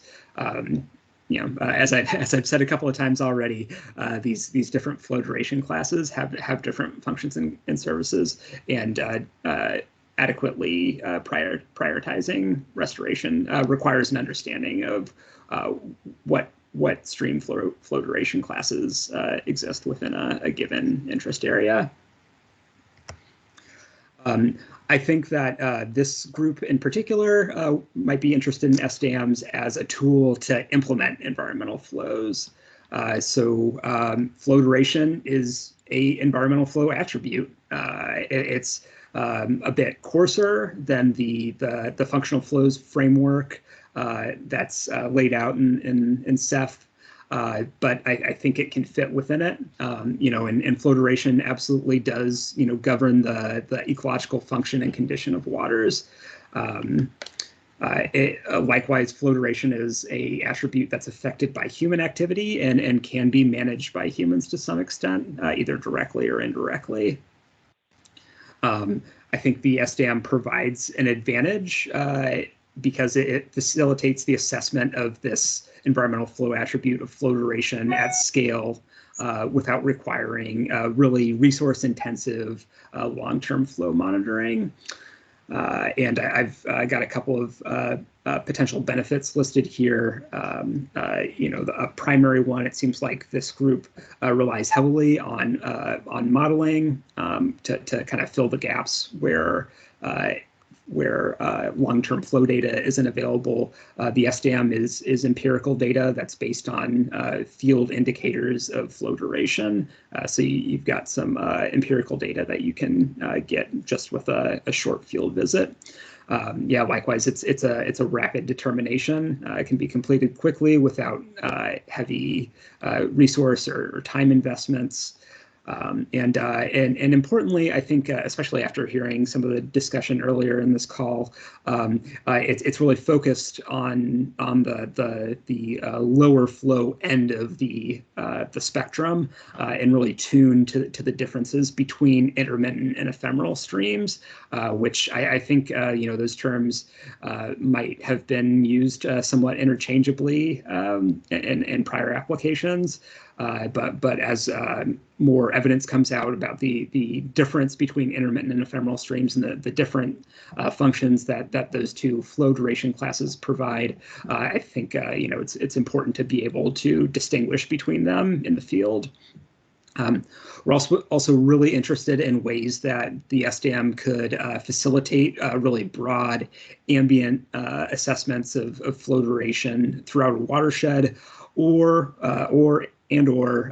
complementing more intensive efforts that might involve long-term flow data collection, to be able to provide information on flow duration throughout a watershed with a location of interest, maybe on a mainstream stem, on a main stem stream reach.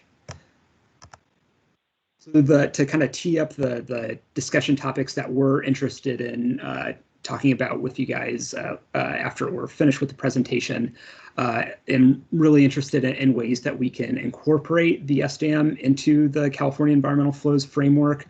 A couple of potential ideas that I have here are being able to use the flow duration classifications that you get from SDAM as ecological flow criteria under CEFF. Or just better incorporating it into CEFF by crosswalking the different flow duration classes under the SDAM with the functional flow components. This is definitely seems to correspond more to the spring recession curve and dry season. Dry season base flow, functional flow components, and the Streamflow classifications that are also included in the framework. Interested in hearing about other ideas for environmental flow applications. One that I've been particularly interested in lately is the need to manage groundwater dependent ecosystems under SIGMA. Like I said, the SDAM is good at distinguishing between intermittent and ephemeral streams, which can often indicate a connection to groundwater, so it could be useful for being able to identify these ecosystems. And then generally, just we're interested in getting your feedback on the development of the method and its the specifics of its methodology. So with that, I'll hand over to Rafi, and we'll continue to drive the slideshow. All right, thanks, Joe. That was a really good background on terms of like the potential purposes and uses of the SDAM. I'm going to talk about how we developed it. It'll be a fairly light detail, so if you're really interested in hearing more about it, we can chat afterwards, or feel free to ask questions. So briefly, we went through several steps to develop this SDAM for the Arid West, and this process actually serves as a model for our efforts to build SDAMs for other regions of the US. We began with what we call a preparation step, where we assembled a regional steering committee consisting of people like Joe and folks at federal regulatory agencies who will be using SDAM information in order to make regulatory decisions. Under their guidance, we conducted a review of the literature to identify SDAMs that already exist in the region or in comparable regions in other parts of the world, as well as to just see what kind of support the scientific literature had for other types of indicators that we might investigate. We also use this process to help start identifying sites that we wanted to sample, sites where we had fairly robust information on the true flow duration of different sites across the Arid West. In most regions, we conducted a baseline data collection effort where we went to streams that we didn't necessarily know their classes, but we were able to deploy loggers to start generating that baseline data we would need. And this is particularly useful for identifying ephemeral streams, which tend to be fairly poorly documented and they're largely excluded from our gauge networks. The Arid West, because it was the first one out the gate, we didn't really do this quite as broadly as we have in other regions. So we're a little bit going to play catch up in future years. The validation data collection effort was conducted at sites where we really had high confidence that we knew the true flow duration status. We relied heavily on the USGS gauge network, but we also made use of sites that were identified in studies where other kinds of hydrologic data were collected, such as temporarily deployed data loggers or wildlife cameras. Although in a few cases, we did have to rely heavily on local expertise, particularly because, like I mentioned earlier, ephemeral streams are relatively poorly documented. Method development is when we basically identified which indicators had the best performance at distinguishing among flow classes. And through that process where we interacted with our steering committee, we put together our final method on a simplified set of indicators that we thought had satisfactorily high performance, as well as would be easy enough for practitioners to use. Now we're conducting the rollout phase where we're trying to help stakeholders and potential end users learn about the tool and figure out how it can work with their programs. We're also developing training programs. And during this 1 year period, we're calling this a beta method so that the method can be tested while data collection continues, and we can gain some feedback from early users that we can make improvements in a final tool that is expected a few years down the line. Can you go on to slide 11? Okay, so we developed this method for the Arid West, which covers large portions of California. It does not cover the north coast of Sierra Nevada. That's part of the Western Mountains, and that's the next region that we're developing a method for. We also are not covering the Pacific Northwest states because they actually already have a regional tool that's been developed for that region already. So we're really focusing on the dark blue region that you can see in that bottom map. We ended up collecting data at 89 sites throughout the region with a roughly even spread between ephemeral, intermittent, and perennial sites. We used machine learning methods, random forest models, to predict stream flow duration class from the indicators we measured. Understanding that most people wouldn't want to be using a random forest model to interpret their data, we underwent a lot of simplifications and figured out what was like the easiest data to collect and interpret, and that's what became our final beta method. Let me go on to the next slide. Yeah, so as I mentioned, this is a beta method because it's going to be tested out for a year. Practitioners will gain experience and tell us what works for them, what doesn't. We'll collect additional data at a larger number of sites so we can be more on par with the efforts that we're conducting in other regions shown on that map. I would say it's about 25% of what's being collected in the Great Plains. And so we want to try to get some more data from those sites. Yeah, so let's go on to slide 13. This slide gives you an idea of what the actual method looks like. It's based on just a few indicators, and as it so happens, only biological indicators ultimately were included in this method. We did evaluate hydrologic indicators and geomorphological indicators, but in general, they didn't have as good predictive value of flow duration as biological variables. And this makes sense because biology can really integrate long-term impacts of flow duration in a way that other types of indicators are not that well suited for. So we thought this actually made a lot of sense. The 5 indicators, we have presence of hydrophytic plant species. These are defined as based on their wetland indicator status. They have to be obligate or facultative wetland indicator plants. And you just categorize them whether there's none, a few, or many species in the channel. We look at aquatic invertebrates, both their abundance, and we look at composition in terms of whether or not you have mayfly, stoneflies, and caddisfly taxa, or EPT taxa. You can look at both living organisms in the water, or you can find remains like their cases or shells in a dried stream. We look at algae as well, algae cover on the stream bed, and like bugs, you can look at both living as well as dead algal mats that, at least in the arid west, tend to be very persistent throughout most of the dry period. Based on some feedback from our steering committee, we added what we're calling single indicators, which if your analysis results in an ambiguous outcome, the presence of a single indicator can be sufficient by itself to classify a stream as at least intermittent. And we looked at two single indicators. One was fish, which is used in a large number of other flow duration methods. And the other one was algae cover, but large extent of the stream bed, over 10% of the stream bed. When either of those are present, you know that your stream is at least intermittent. Now, as Joe mentioned earlier, that we have 3 stream classes: ephemeral, intermittent, or perennial.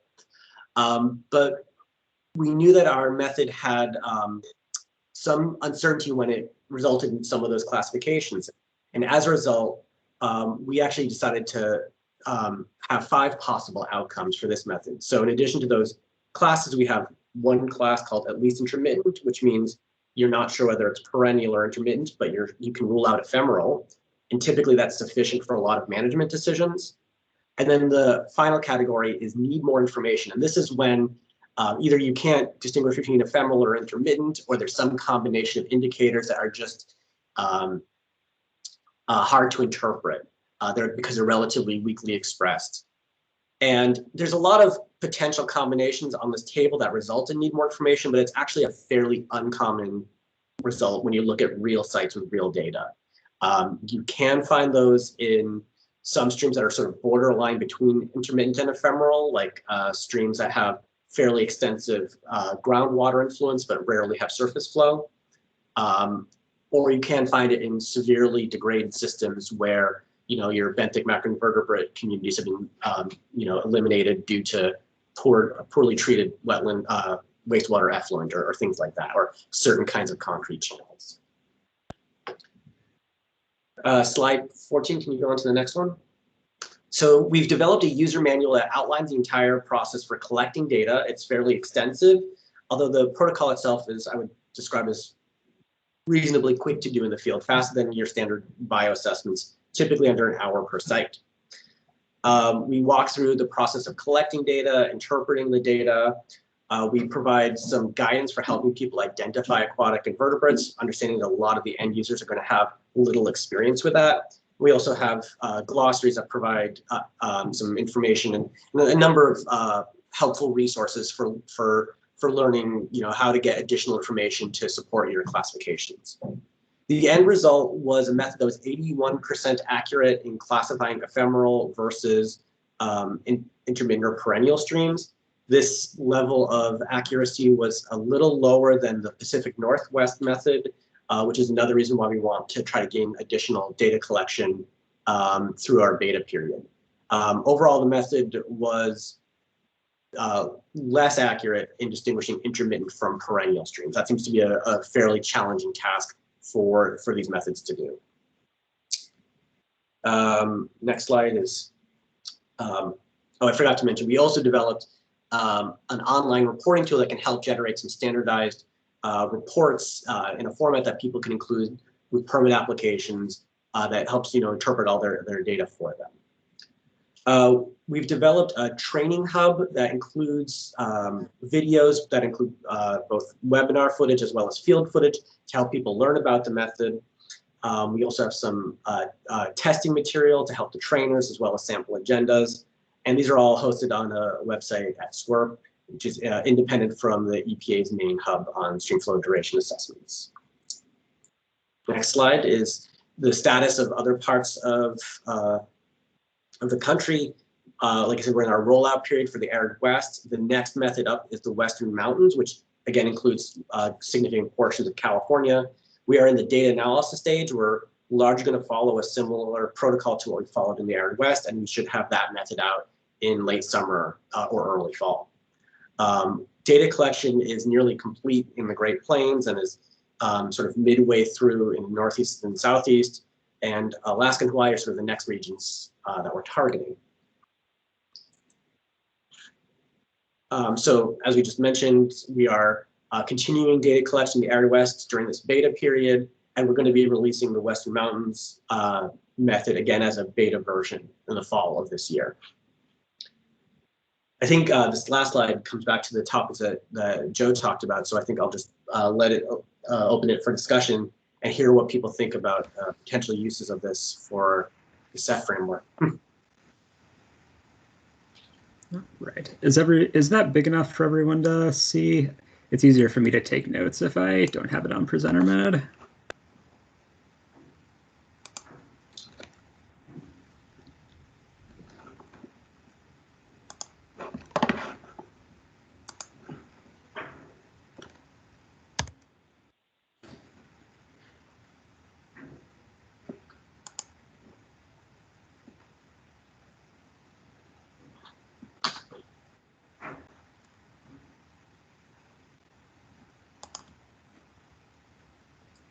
Are you taking questions from the chat group?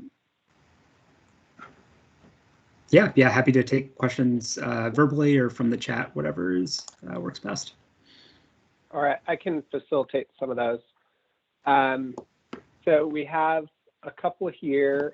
There's two that are kind of similar. How are streams dewatered by humans classified? And then along those same lines, oh, I missed the other one. So let's start with that one, sorry. Yeah. You go first, Joe.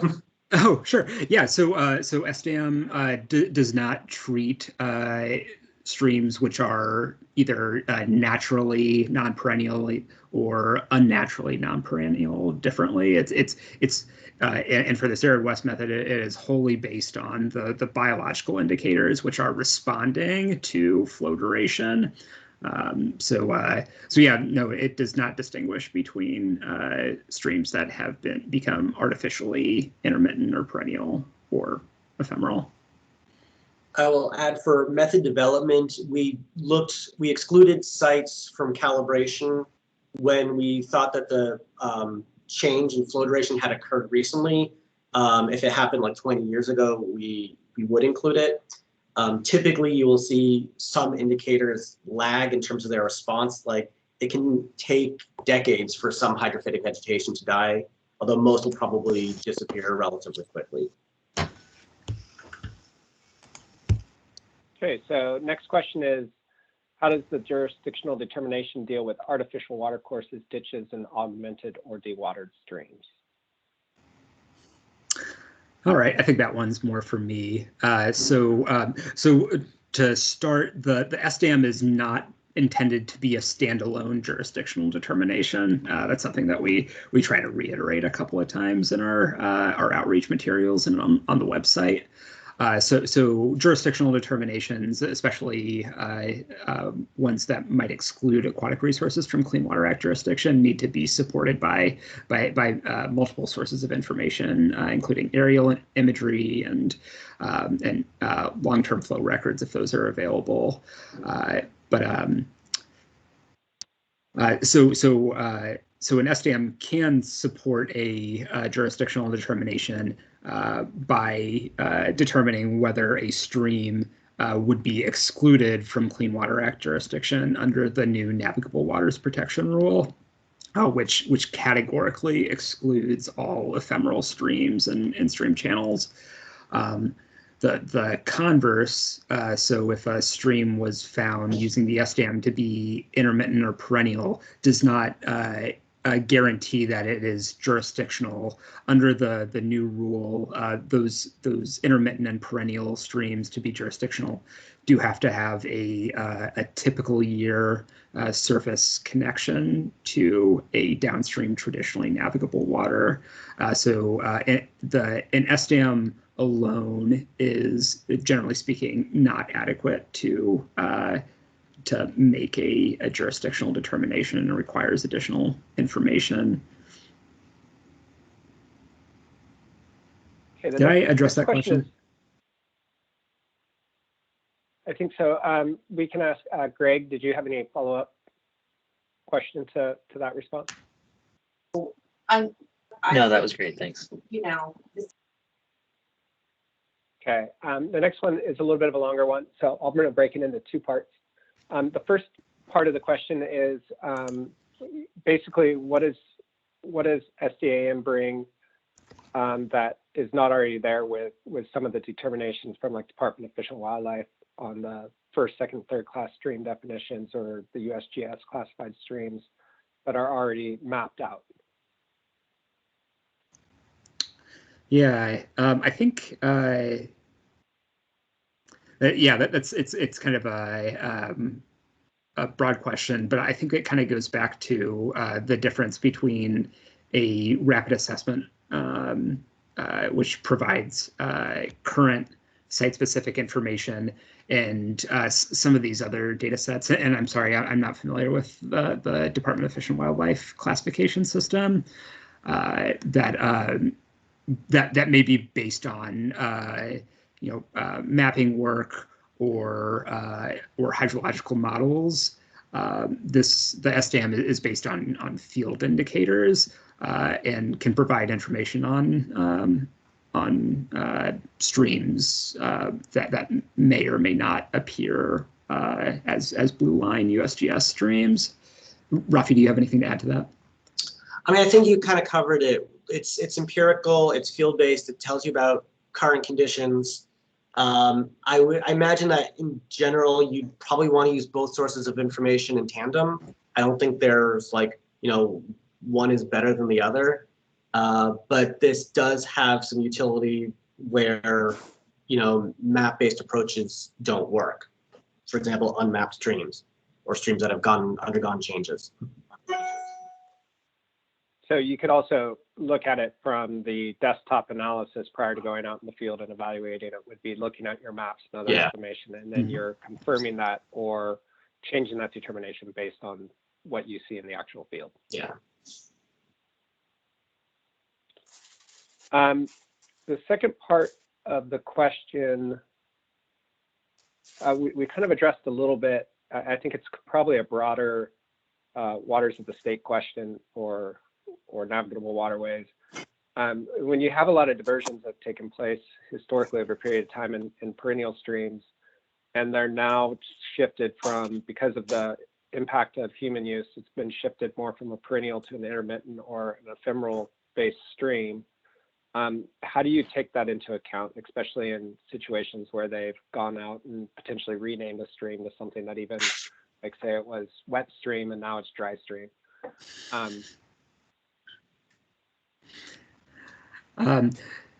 So how do you take that into account while applying the SDAM? I think kind of the answer is you don't. The SDAM is just a kind of independent assessment of what the current flow regime of the stream, the flow duration class of the stream is, based on the in the case of the Arid West method, the biological indicators that are there, and they can, as Rafi noted, they can take a while to respond to changes in flow regime. I think kind of our interest in talking about the SDAM with this group is ways that it could be used to maybe start to address those sorts of questions, where you've got streams that have their flow regimes anthropogenically altered due to groundwater drawdown or flow diversions, and how the SDAM can identify those streams and maybe help with prioritizing management actions under a sort of environmental flows framework. And this next question, I think we kind of hit on, which is, will incorporating SDAM method incorporate historical flows, not just current status?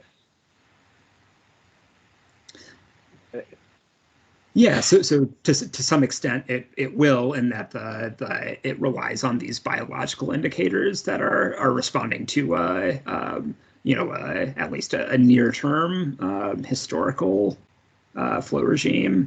Now, there are limitations on that, definitely. And there are a couple little tangent conversations in the chat about overlap with the Sustainable Groundwater Management Act and what the GSPs have to do. Is that something you guys evaluate at all as part of your work, or is that kind of off topic from SDAM? From my perspective as an EPA regional wetland staff, I'm interested in this method being used as broadly and to as great as a benefit as possible. So yeah, I'm very interested in kind of its potential for identifying groundwater dependent ecosystems under SGMA with the GSPs. So yeah, definitely interested in having more of a conversation about that, either as part of this or later on. Right. Next question: what types of hydrologic conditions did the reference sites represent? Some typically perennial streams can become intermittent in extremely dry years. How would the model ideally classify those streams? I'll handle this one. Thanks. So the data we used for modeling, they weren't necessarily quote reference, meaning natural. They ran a range of conditions, including severely altered concrete channels in a few cases. And I would say that as a rule, this is a generalization. If you have a stream that is quasi-perennial, like it flows most years but dries up in drought years, it's likely to reflect longer term what you're going to see. Similarly, if you apply it over a reach that has, it's the entire the project area is mostly ephemeral, but there's a small intermittent or even perennial like pool there, that is likely to have a bigger influence. The indicators are all positive indicators of flow duration, and it's their absence that is used to interpret ephemeral. So you tend to have that kind of biasing towards sort of the presence of those indicators dominating the conclusions. They do change a little bit year to year, but typically you see them changing between perennial versus at least intermittent and back again. We haven't ever seen them go from perennial to ephemeral and back to perennial. So the changes are kind of in that between those like adjacent categories. Yeah, I think I'll just jump in real quick. I'm hearing a couple of questions about that kind of get towards condition. And I think, it's unusual to have a rapid assessment method that assesses sort of a topic that's neutral to condition. So this is all about flow duration, just the pure hydrology and not taking into account stressors or anthropogenic alterations as part of that interpretation. There are rapid assessments that assess the condition of both permanently flowing and episodic water bodies under the California Rapid Assessment Method, or CRAM, and that's been part of our outreach efforts on the SDAM as well, working with the Level 2 committee, which is a committee of the Wetlands Monitoring Workgroup under the Water Quality Monitoring Council. And we're working with them on developing a crosswalk where you could use a SDAM result to indicate whether you need to use the episodic or riverine modules, which are kind of tuned to different ends of the flow duration spectrum, but can give you information, qualitative information on the actual ecological condition and functioning of aquatic resources.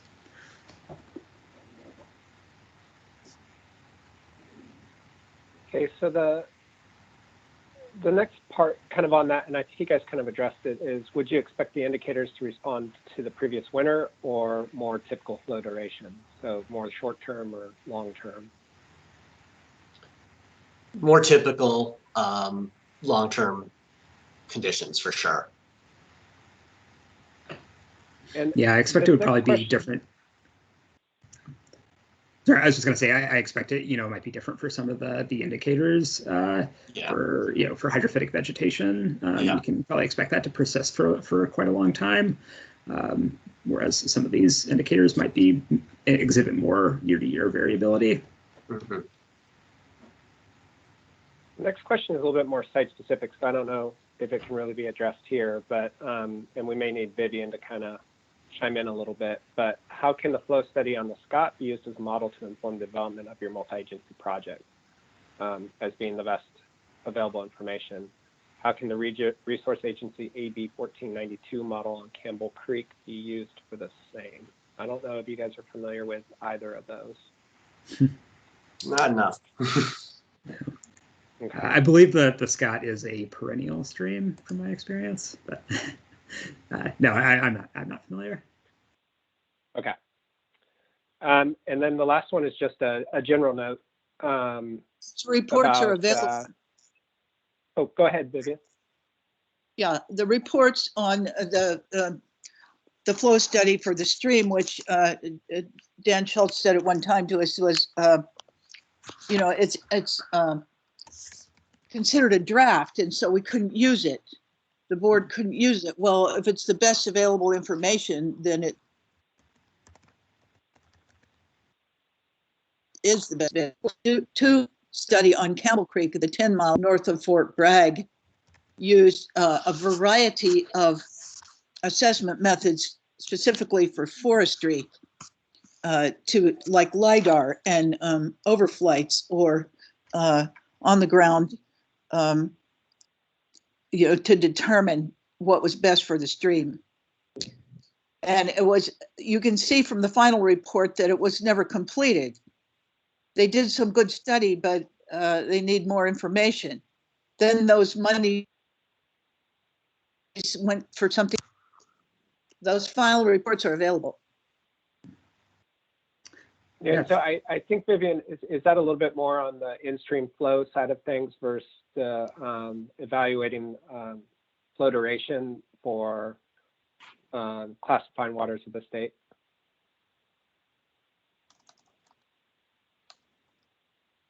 It could be. The Scott is one of those rivers that goes through continual diversion. How is it being assessed?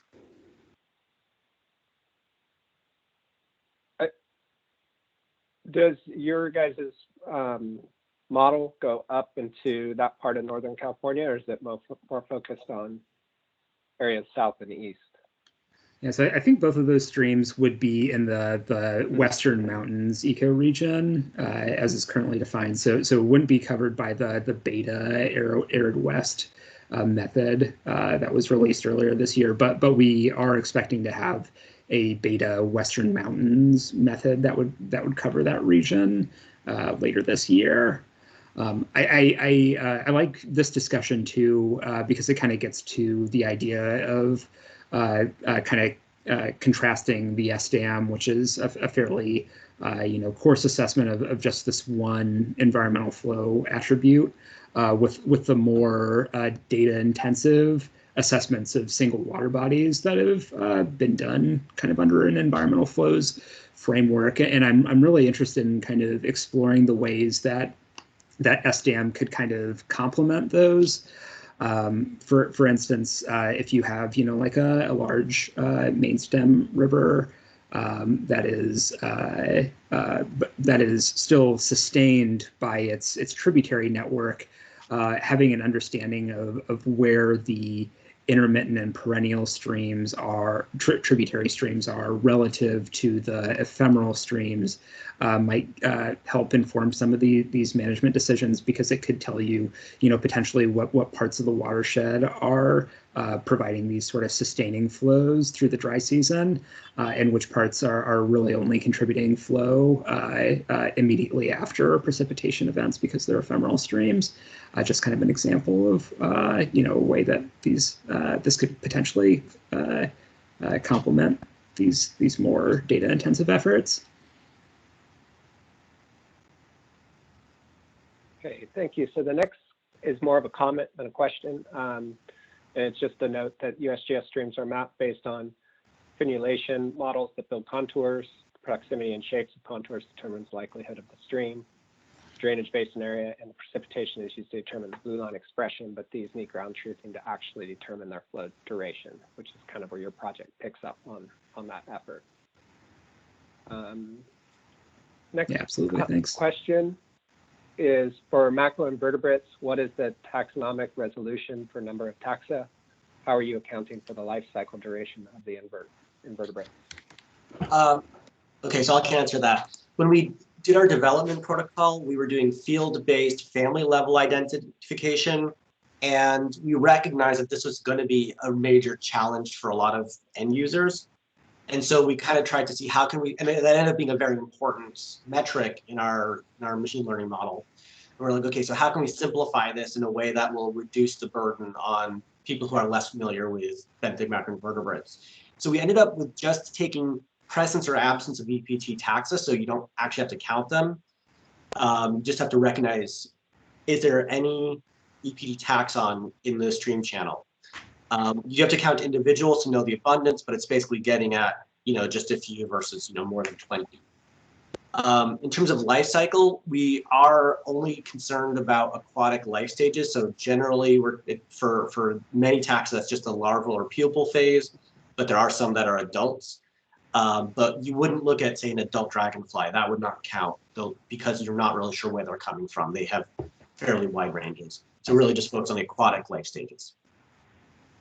So I have sort of follow up on that question. So the main idea was that you have for this aquatic invertebrates, you separate it out into just regular aquatic invertebrates and then to the EPT. So both of them were, you saying, based on the family level taxonomy.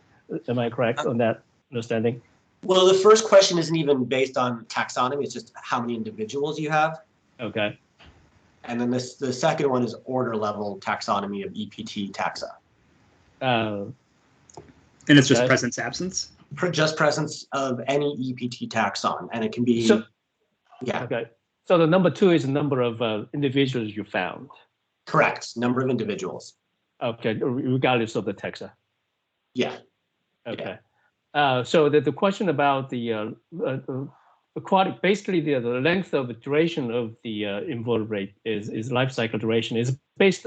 Actually, I was asking about the aquatic stages. I mean, most of the EPT taxa, especially those things that you had in the drawings there, it's like a hydropsyche lasts at least 6 months to a year to complete their life cycles. But so I was thinking about some of the smaller smaller species that even for the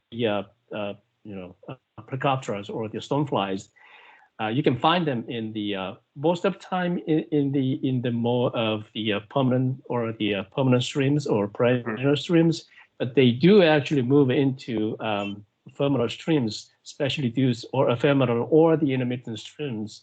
Yeah. When they are wet stages, or I guess mostly in the intermittent streams, and I was basically asking about how do you actually count for those length of aquatic stages into I see what you mean. Okay, yeah. So in the Pacific Northwest, the Xerxes Society actually identified perennial indicator families, and these would be the ones that they think are exclusively found in perennial streams, presumably because of their long aquatic life stage. We found in the arid West that while they all had a preference for longer duration flows, most of them could be found in intermittent streams. And more importantly, there were many perennial streams that didn't have them. And so as an indicator, it didn't help us distinguish between perennial or intermittent streams very well. And so we kind of abandoned it, particularly given that that would require us to include family level IDs in the method. We might end up coming back to that after we've gone through this beta period and getting more data, but it does look like in the arid West, there aren't many taxa that are great indicators of perennial streams, simply because there's so much variability in our perennial systems, and truth be told, most of our perennial systems can go dry if you have a long enough perspective. So yeah, but I think that is a really good point. That's played out more in the Pacific Northwest method. And we'll be exploring that for the Western Mountains too. Yeah, I guess that as a follow-up, as I said, the length of duration of their life cycle in the water is one issue. That depending on their like a body size or taxonomy as well, and then also the APT are mostly are used as sort of indicator species because they are affected more by one, the temperatures will be an issue, and then also water quality will be an issue too. So it's using the APT is a nice idea. But at the same time, to incorporate those factors into it would be nice. Yeah. I'll also just add that we exclude mosquito larvae from either count. We exclude mosquito fish as a single indicator, and we exclude algae that has clearly been deposited from an upstream source. So we do have a few little caveats on how these should be measured. But yeah, I think these are good ideas, and then we'll be looking at in more detail in the Western Mountains method for sure.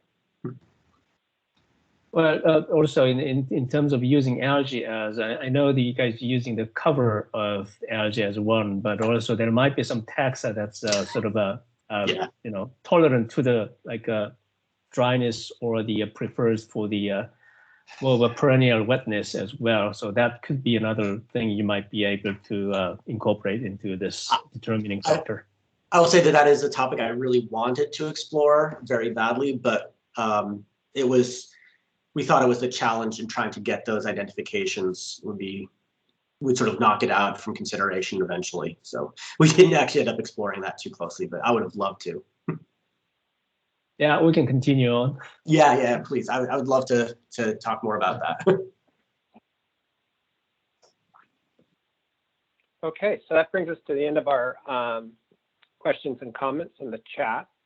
I want to thank Joseph and Raphael for presenting today. This is a lot of good information. I also dropped a link to the website in the chat so people can access that easily.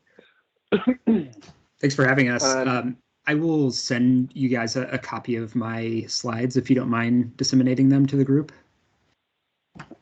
Yeah, that would be great. Thank you. Great. Dan, just in case, I just posted the link to the chat, which is actually using some of the low, like a cost logging system.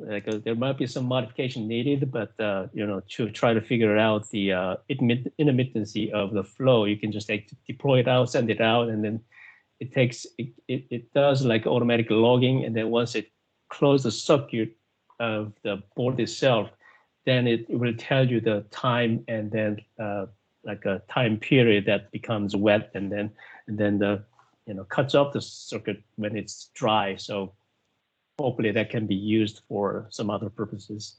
So these are actually what we're using during our baseline data collection. We have hundreds of these out there, and they're great. Yeah, it's really low cost, and you don't have to be there all the time. Right, yeah.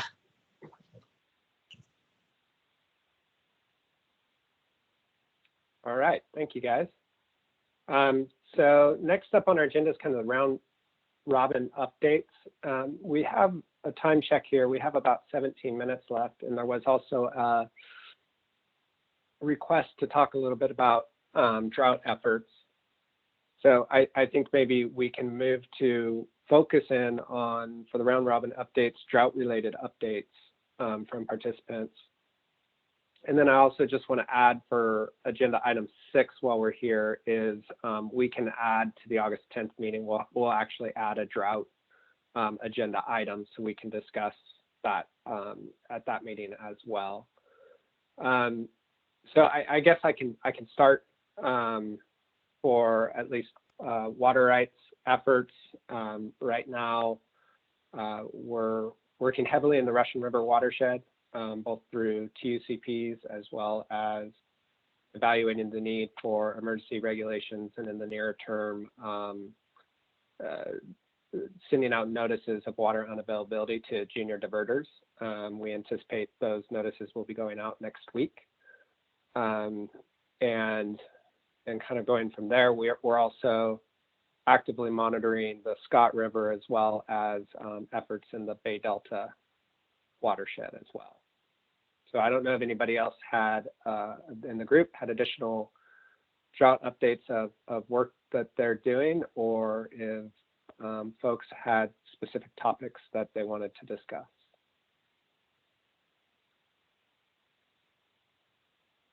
How about the Eel River? The Eel River right now, we do have ongoing work in the Eel River. We're not actively in that watershed at this point. We, from a water rights perspective, at least for the effort that we are doing, we are a bit resource strapped at this point. So it's difficult for us to cover all the needed areas in the state. And so trying to figure out some of the high priority ones that we can focus in on and kind of, you know, move through the list of priorities that way.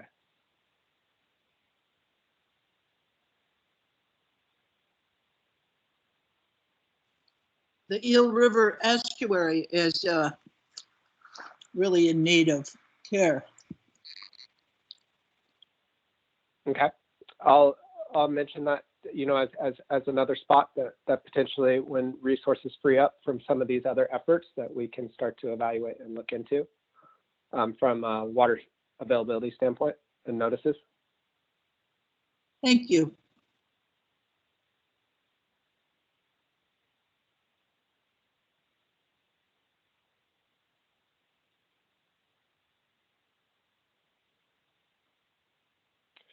There's a comment here about expand on what you're all doing in the Scott. What's the objective? Right now, a lot of our focus is honed in on issuing our notices of water unavailability to junior diverters if there's not water available.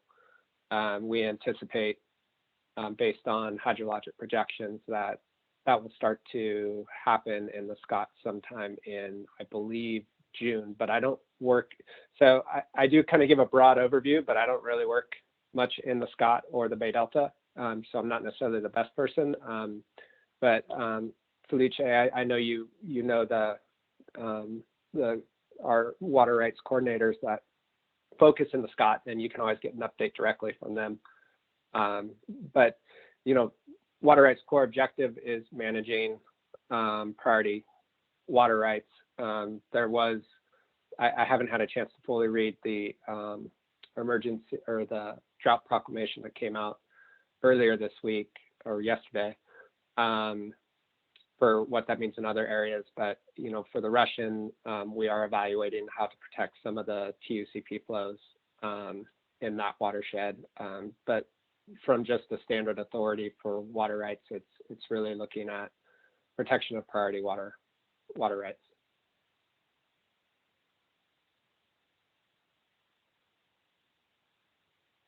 And did any other agencies have any updates or comments on drought-related work? Dan, this is Jesse Maxfield. Can you hear me? Yes, I can. Okay, I run carpool on Tuesday, so I'm multitasking right now. I've got a carload of 7th graders right now, but in Region 3, CDFW is working on trying to reinitiate the voluntary drought initiatives.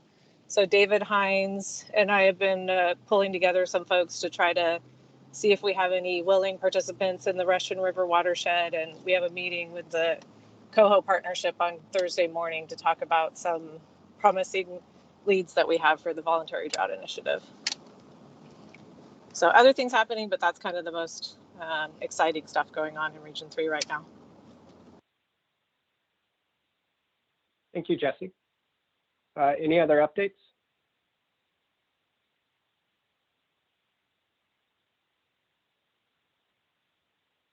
And what we'll do is, I think maybe, you know, Jesse and I will coordinate before the next meeting, and as well as folks from from probably NEMPS, and we can hopefully throw together a presentation to kind of provide more information on the efforts that we have been taking up to through this summer in different watersheds. Oh, and Dan, I'll just add too that we're working on some outreach efforts for near stream well owners and operators in the Russian River watershed, and just some kind of general drought outreach. And I think there's some funding that's going to be made available within our region that we're hoping to use to do some targeted outreach using social media and some other ideas that we have. So we're working with NIMS and the regional board on that. Great. So I do have a comment here from Vivian related to the drought emergency declaration, and that it includes waivers in the Sacramento and Delta from flow standards and CEQA. Those are typically under the temporary urgency change petitions, and concern about what occurred in the 2014-2015 drought as far as species mortality. You know, we're actively working at the water board. We're actively working with Department of Water Resources as well as the Bureau to try to address these problems. Again, I'm not a lead staff person or really in the loop on that, so I don't want to you know, comment too much about what's going on in the Delta itself. And I don't know of anybody that from Water Rights is on this meeting that specifically is working on that effort, if there's anything they want to add.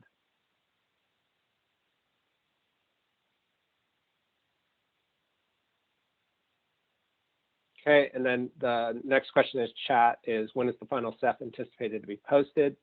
I'm hoping early summer, but I'm putting in a caveat for midsummer, and that's just because of, you know, in drought years like this, a lot of our resources get shifted and pulled to do drought-related work from our standard projects. So I'm hoping to have an opportunity to circle back with executive management and the board members after we kind of get through some of this initial push of setting up drought-related programs and work.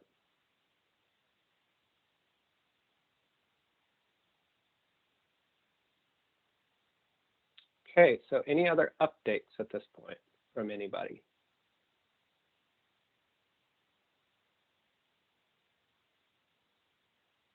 Okay, moving on to agenda item 6 formally here, potential topics for next meeting. We'll add a drought topic.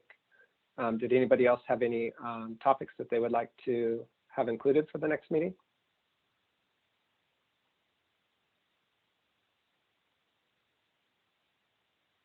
All right, I'm hearing none.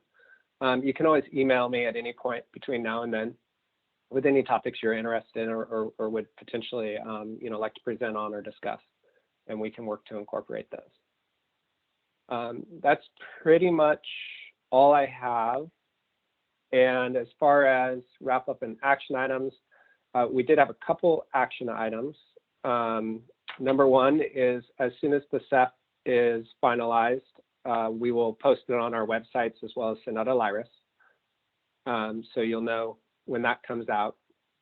The second one was, if you're interested in being on what I will call the Environmental Flow Steering Committee, please send me an email so I have your email contact. And I don't know, Amber Baylor, if you're still on, but if you are, you expressed interest, can you just send me an email so I have your contact info? And anybody else that would like to participate on that, please let me know. And then the third action item was, if you're interested in helping to work with Jim and the CNRA on performance metrics for grant-related projects, please send him an email, and we'll kind of incorporate that as another kind of ongoing side meeting with the eFlows work group. So if there are no other questions or comments at this time, I think we can wrap up. So I'll give it just a moment for any other questions or comments, and then we'll adjourn.